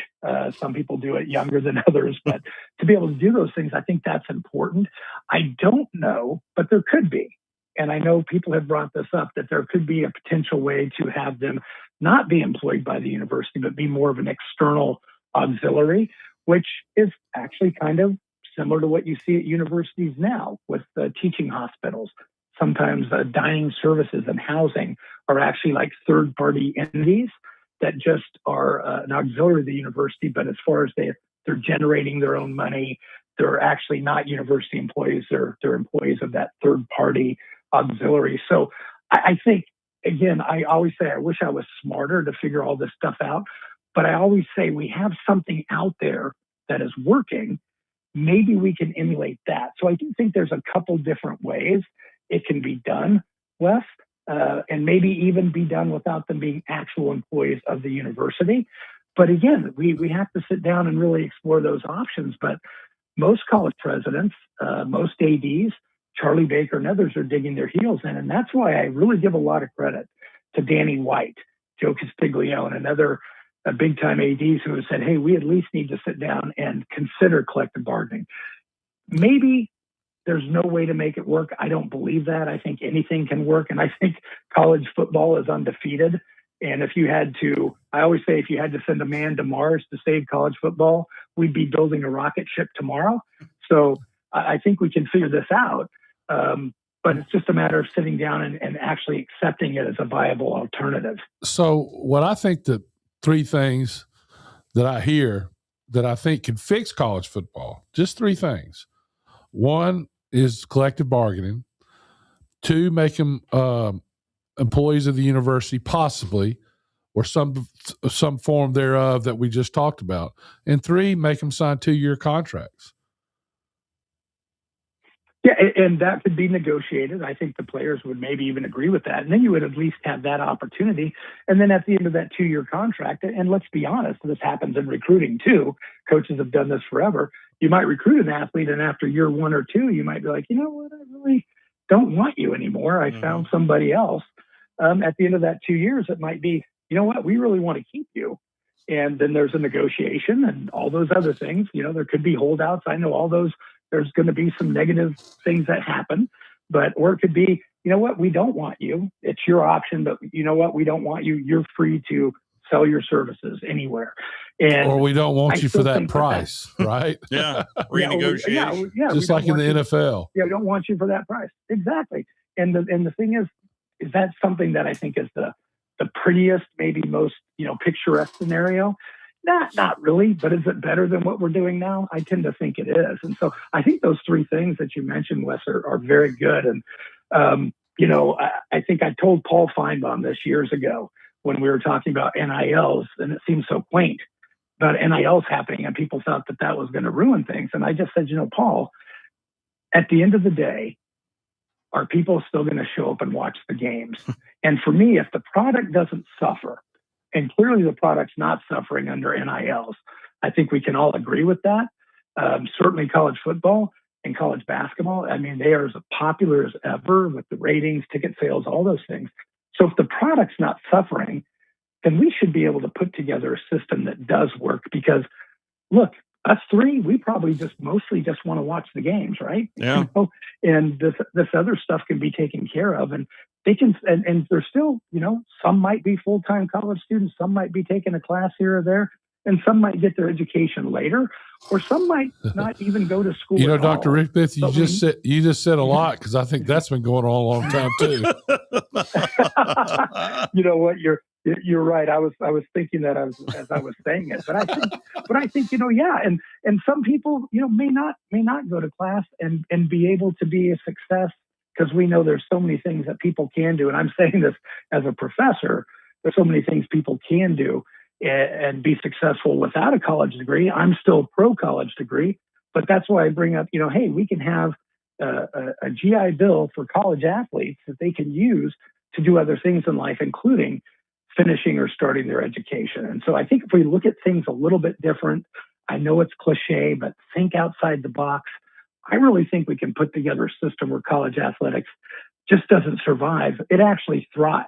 And I think some schools, maybe the Ohio universities of the world, maybe a Samford, I don't want to say UAB, but Alabama, Huntsville, whomever, says, you know what, we're not going to play in that sandbox, then they could really play in their own sandbox and maybe be more of a traditional educational model where it could be an extracurricular activity, where it's looked at by the courts as, hey, this is extracurricular, this does not, you're not treating them as employees, maybe more regional competition, more on-campus recruiting, those types of things. And you know what? It's still college sports. You're still competing, and championships are championships. I think there's many ways we can go. But like I said a couple times, I think already, we just can't keep doing what we're doing now. I keep hearing super conference in the back of I feel like we've said the word super conference for better part of 2 decades, Dr. Ridpeth. I mean, but how many realistically can play in that sandbox is the bigger question. By the way, in these NIL deals, I mean, of what we're at least being reported on, of LSU spending $40 million, and that number was out there for Texas last year. We obviously know it's not sustainable, but how big is this sandbox realistically? Yeah, it's a great question. I think, you don't know, in a sense, that schools have always been able to find the money. Even here at Ohio University, I laugh when they say we're so poor. If athletics needs money, it always seems to magically appear. I don't know. I think we could set it at, if we wanted to set a minimum budget, to say, like, look, you have to have a minimum budget for football. I'm just throwing out a number, $30 million, and your payroll has to be this much, and you can be in the top division. We could potentially even have some promotion relegation, if some schools can't meet that, but maybe they can meet that later down the road. Perhaps that's something we could think about. But clearly, there's only going to be, I'm probably overestimating with 60 or 70, but let's just take the numbers, right? You can take the Big Ten schools, probably. You could take the SEC, some of the ACC. I mean, I think you'd have to look at a Wake Forest and maybe a couple others. Could they do it? The Pac-12, where my undergraduate alma mater, Colorado State's there now, most of those schools probably could not do it. The Big 12, probably some. So what are we looking at? 50 then? Yeah. Maybe? Yeah. And honestly, look, I mean, I love all football. I love when the smaller schools play the bigger schools and pull off an upset now and then. But in the end, what do we really want to watch? We want to watch Ohio State, Michigan. We want to watch Alabama, Auburn. I think a super conference would be quite successful. But I also tend to think that a lower tier conference could even lower tier level of competition, just a low division, could even carve out its own niche to where it can be pretty successful. Dr. David Ridpeth, I can't thank you enough for that. I promise that the next time will not be nearly as long. You said the book is out or is about to come out? It's about to come out. It's published by Rutgers University Press, and it's called Reclaiming American Sports Development.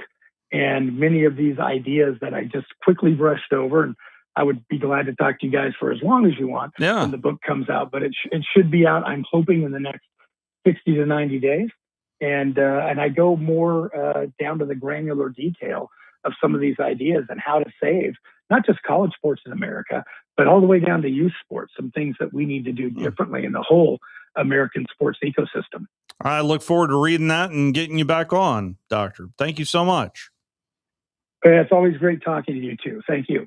Dr. David Redpith from Ohio University, professor of sports business there at Ohio University. Bobcat right there.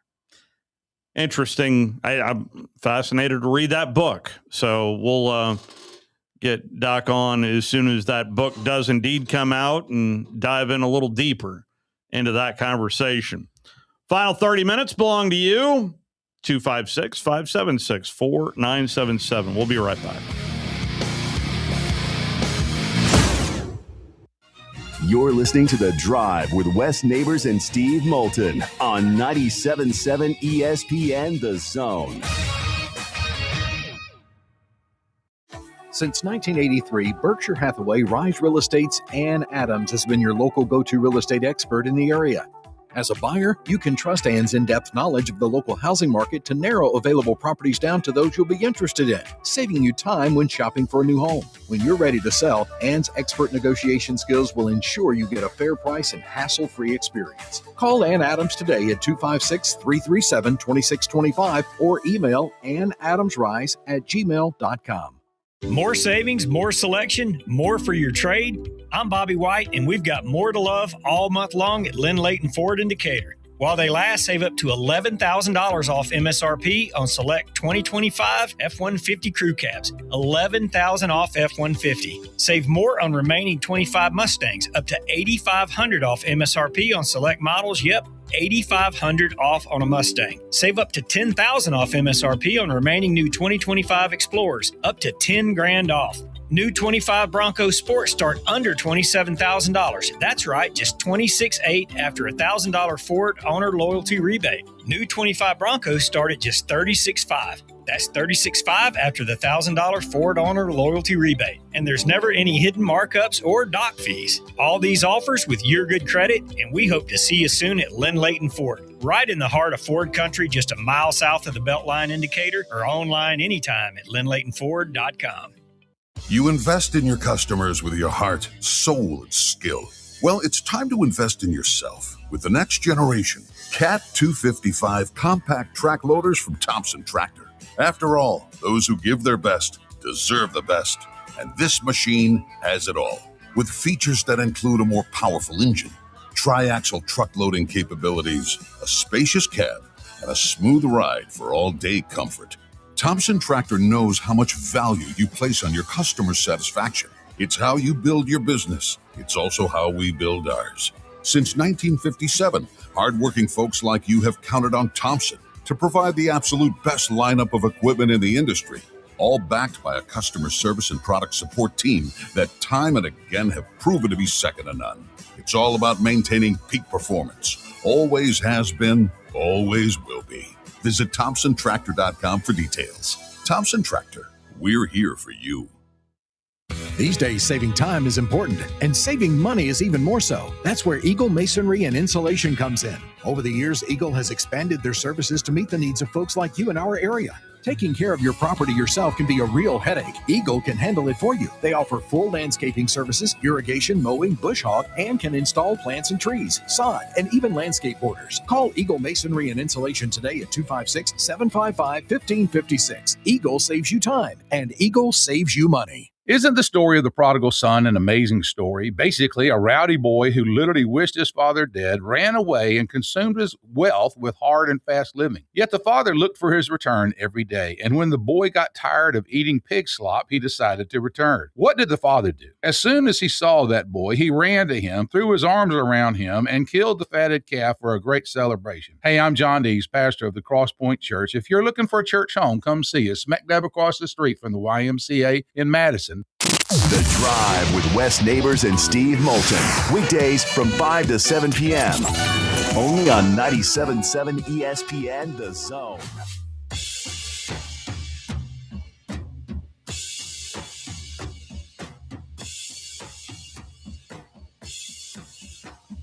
So Texas just banked in a 3. It might be that kind of night for the Longhorns. I say they banked in a 3, and they're up by 2 right now, 30-28 over Florida. I don't know, when you start seeing stuff like that, it's a home game for the Longhorns too. And Florida just converted a free throw, so now it's a 1-point game at 30-29. That game is on ESPN2, and Texas certainly capable, but I think Florida is just they're humming on all cylinders right now. The regional rankings came out today in Division II college athletics, and the UAH Chargers ranked on both the men and women. Congratulations to both the men and women.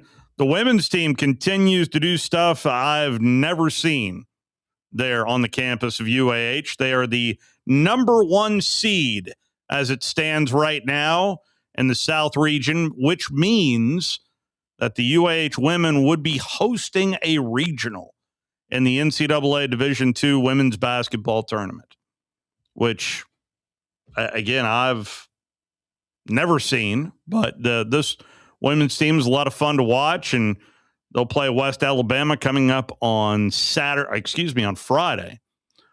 And that is the final home game of the regular season. The men are ranked 9th in the country, so work to be done for the men.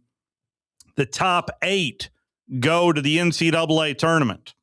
So being 9th, well, makes me think of Ricky Bobby. If you ain't first, you're last. No, if you're not 8th, you're out. And Trevecca, a team that has beaten UAH twice, is right above the Chargers. But there is a big opportunity for the men as they are currently ranked 9th in the country. The team that is 3rd in the region, that is the West Alabama Tigers, the regular season champs, already crowned. They are the 1 seed. They are coming to Sports Med Arena on Friday. And what is a big opportunity for the men? To, 1, bolster the resume, 2, to get an opportunity to host a game in the Gulf South Conference basketball tournament, and 3, to get a little bit of momentum, especially after what Montevallo did to the Chargers over the weekend. That was really impressive. By the way, Montevallo is 4th in the region, right behind West Alabama. Say it with me if you follow along Charger basketball with me. The number 1 seed is Nova Southeastern. Yes, Nova Southeastern. Once again, they're the number 1 team. And I believe all they've done is won 2 national championships in a span of 3 years with Coach Crutchfield down there. Although right out of the gate, it's how the Chargers started the season, played them to within 6, and it was a very entertaining game in the Shark Tank. But if the season were to end right now, the women would be hosting a regional. Nova Southeastern would be hosting a regional as well. But a big game, quite frankly, for the men. Equally as important for the women on Friday, too. There is a real opportunity that you're probably going to see that matchup between UAH and West Alabama in the first round of the Gulf South Conference women's basketball tournament, where you're going to see that back-to-back with UAH taking on West Al the following Tuesday. So we're about to flip that calendar over to March and dive into the madness that is March and currently right now over on Talk Radio WZZN. Let me listen to a little bit of St. John's and UConn if I can. Side half court on the near side. Back over into the hands of Demery. Left-hand dribble to the head of the circle. Finding Mullins coming around a screen on the baseline. Now dump it down low. Up and under. The shot is good. It sat on the rim for a moment, but Terrace Reed gets 2 more. He's got 14 here in the first half. Well, UConn, their offense has been absolutely beautiful to watch for them because of the fact they have the floor space, which allows Reed one-on-one coverage down in the box. There you go. That's a Shannon little bit play of on the left side. It's St. John's and UConn. Boy, UConn 38-19 right now for the Huskies in Hartford, but you can hear that game. I still call them the Redmen. Is that bad? Is that not as PC as I know what they're? The Red Storm, the St. John's Red Storm. I don't know where they stand on that. I know growing up they were the Redmen. I never called them either, so it doesn't matter. Well, Big East basketball, I loved me some Big East basketball back in the day. Villanova, Georgetown, St. John's, Providence. I mean, it was all fun to watch. I know what I was doing every Monday night. It was Big Monday. Watching some ball there. Where's Valparaiso? I don't know. Where is Valpo? Where do they fit in that conference? Is Valpo in the Big East now? It's hard to keep up, honestly, with who's in there. A lot of the traditional, like UConn and St. John's. The East Coast guys. Yeah. Yeah. It's usually up and down Philadelphia area, New York area. I just repeat names I've heard. I don't know. So you know what happened to them, the Big East? The SEC network. They haven't been the same since the SEC network started. Well, go look at all those teams. They always had people from the South playing because they were on TV every week. Yeah. Right.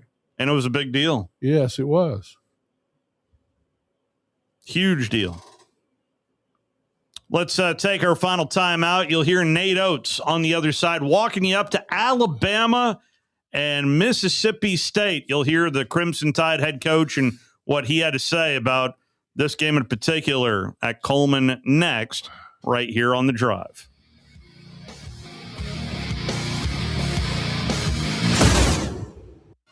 You're listening to The Drive with Wes Neighbors and Steve Moulton on 97.7 ESPN The Zone.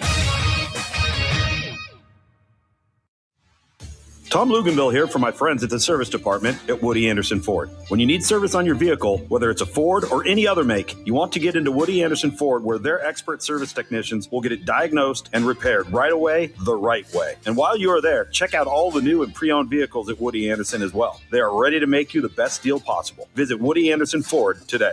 Woody Anderson Ford on Jordan Lane in Huntsville, Hughes Road in Madison, and online at WoodyAndersonFord.com.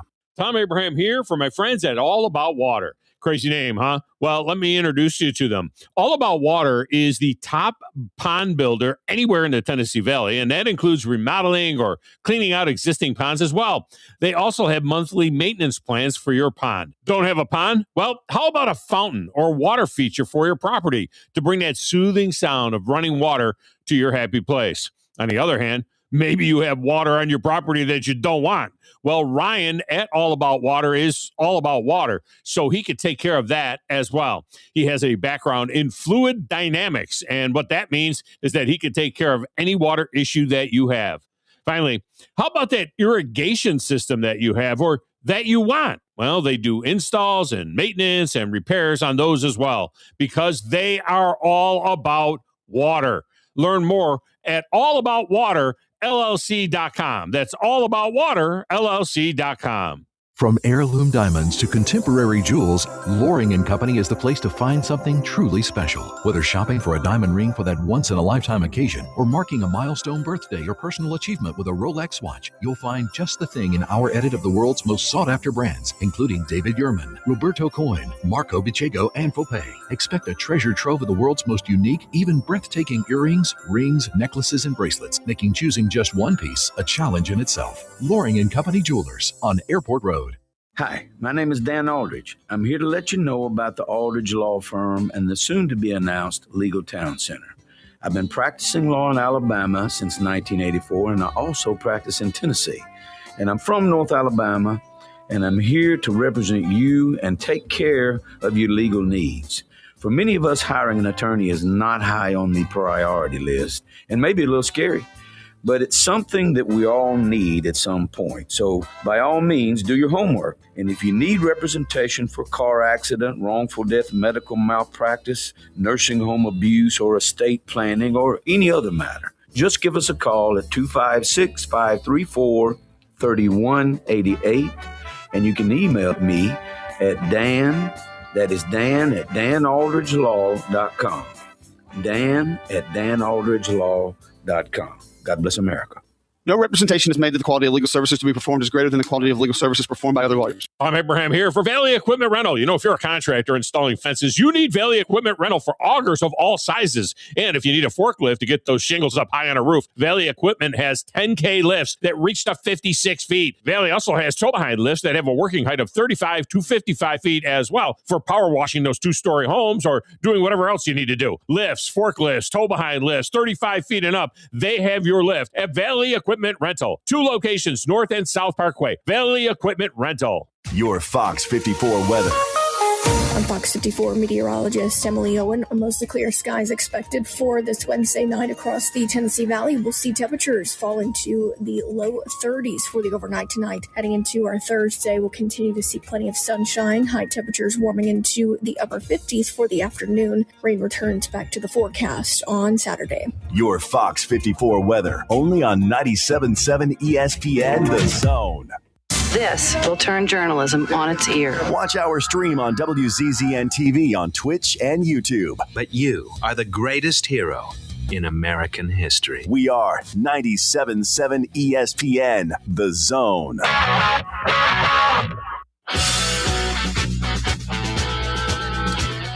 Just got an alert as it's been reported of around 20 million watched the U.S. and Canada hockey game Sunday morning, but the real number is out. This reported by the Detroit News as well as Nielsen, and I still think it's low. Am I crazy? I know it was an early game on Sunday morning. 26 million is what's being reported as the overall number of people in the United States. I was looking for the cross-pollination. I was looking for the North American rating so I could get Canada and the United States, but that has yet to come out. But from the United States perspective, 26 million on a Sunday morning. It's not bad. And I was all in. I was all in. It's good enough to get the FBI director there. Talk Radio WZZ. Yeah. The point of Bill Crawford, 2 to 4 every day. The joker that called me right before I got on the air today. Oh, yeah? I wish he would call in to Talk Radio. I'm not sure what part of the Mobile area he was from. Way eastern Mobile. Well, it was a 251 area code, so I'm sure I'm sure it was all in the up and up. A lot of questions for you. Yes, he did. He had quite a few questions for me about my political beliefs and who am I voting for and how I felt about. I don't even remember the guy's name that he kept going back to. I wanted to make sure you were a particular kind of party member. That's right. Yeah. That's right. A special limited edition brand. That's the point with Bill Crawford. We're hoping limited. Anyway, the point with Bill Crawford, weekdays 2 to 4 on Talk Radio WZZN, our sister station, 97.7 HC2. TalkRadioWZZN.com is how you can listen online. Texas leads it over Florida, 38-36. Oh, boy. Florida coach not happy. This after we heard from Kirby Smart about Florida being such a great basketball town. Nate Oates spoke to the media yesterday. Alabama currently a 12.5-point favorite over the Bulldogs from Mississippi State. Here's what Coach Oates had to say. 4 conference games left. Only got 2 home games left, so would implore our home crowd to make sure they take advantage of these last 2 home games and come out. Make sure we're well supported. We got an 8 o'clock tip, so no excuse for showing up to work late from out of town. So should be good. Obviously, Hubbard's been playing really well. That first half he had against Auburn's almost like a video game you're watching, where I'm not a big video game guy, but it was in the mode he done miss.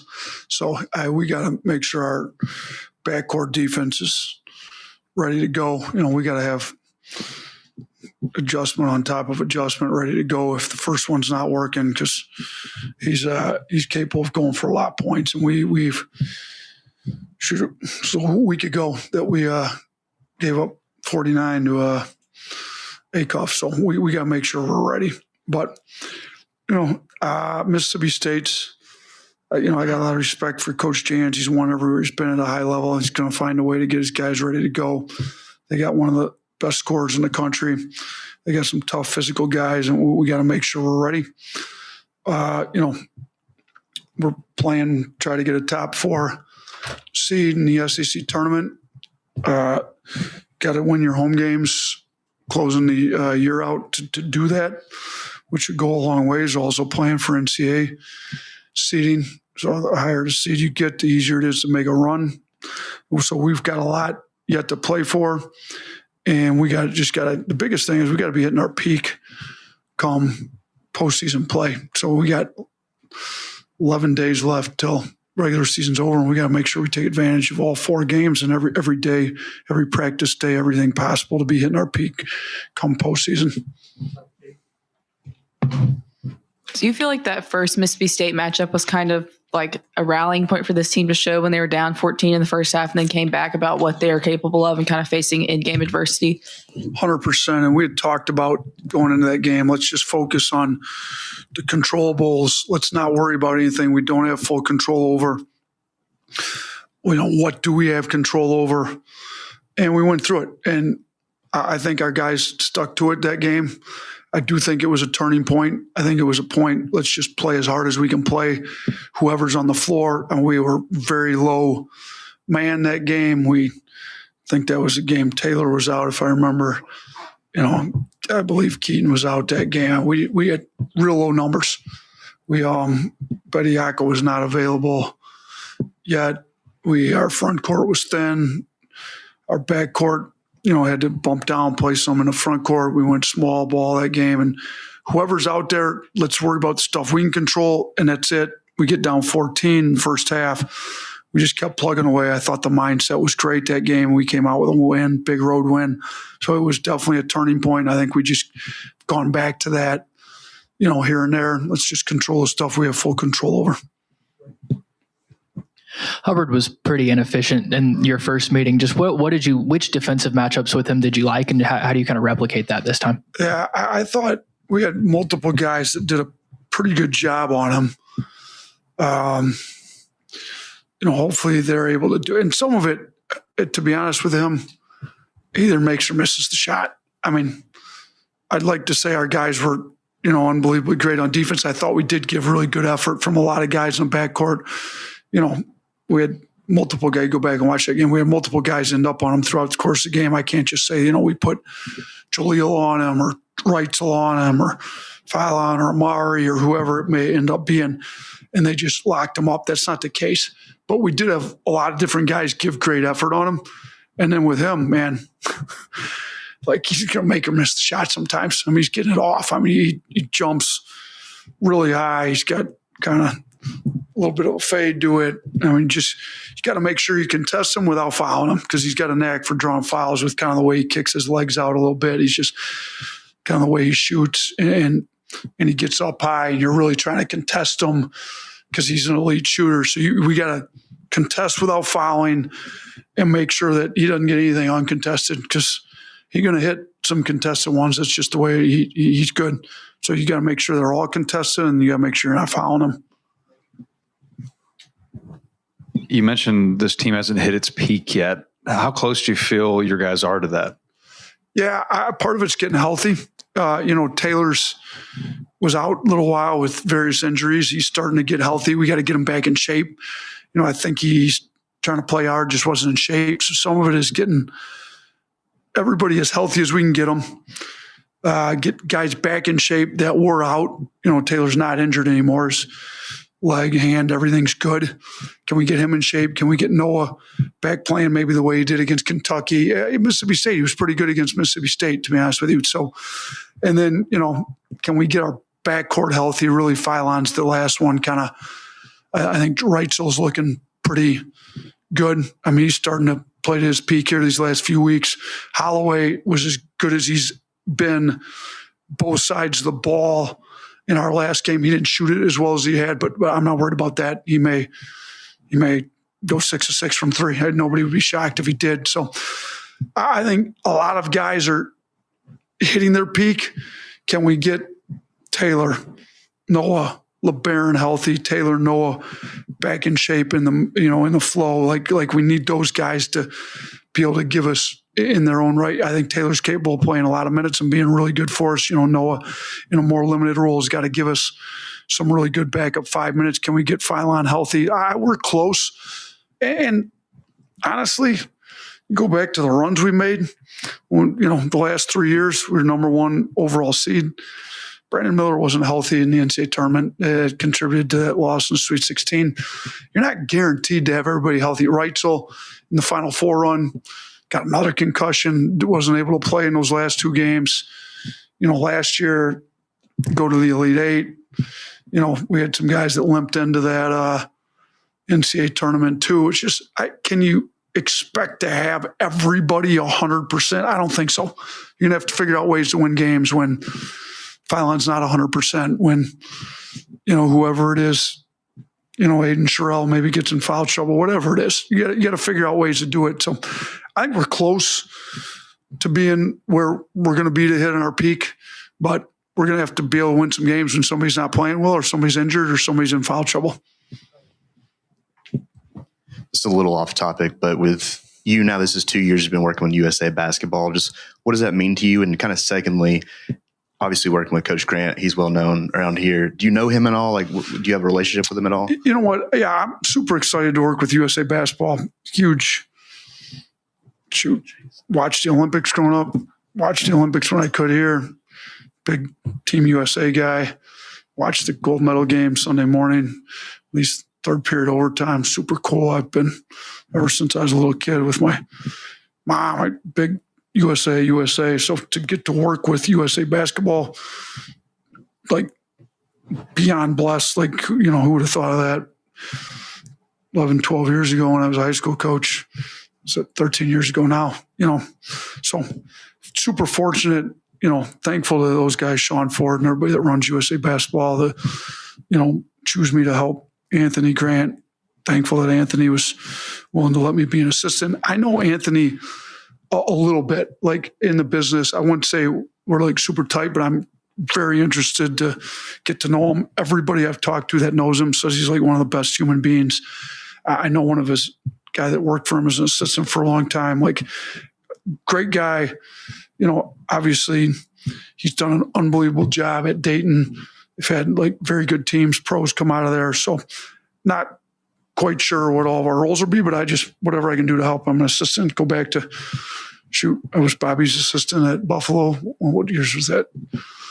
14, 15, right? 13, 14, 14, 15. So 11 years ago. It's been a few years since I was an assistant, but I enjoy it. There's different roles in doing it. And it probably helped me be a better head coach, coming back, feeling what my assistants maybe feel a little bit. So I'm fired up.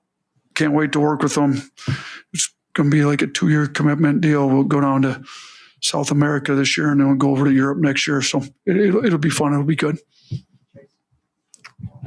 How do you think Bethea has been playing lately, and what do you want to see from him, I guess, in your mind, for him to take the next step in his game? Yeah, I've liked Bethea. One, his attitude's been unbelievably great for a kid that's got the rep he's got, the expectations that were put on him. And then, and part of the reason he's struggled a little bit is he was out all summer he had the broken foot in the fall. He missed a lot, couldn't play at the beginning of the year. So a lot of the stuff he needed work on, decision making in traffic, having a ball in his hands, knowing when to pass, when to shoot, when to get to 2 feet, when to play off one, all that stuff, like all the decision making. He missed so many reps in the offseason. That's what we do.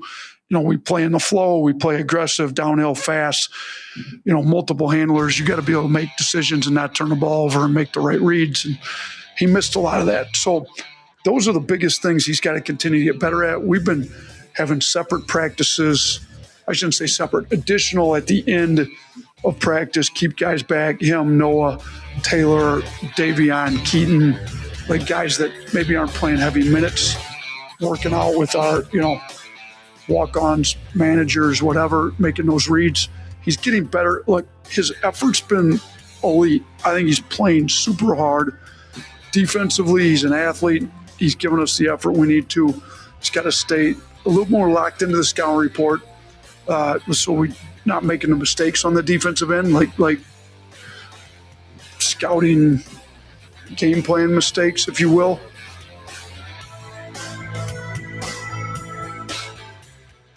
WZZN, Union Grove, Huntsville, Alabama.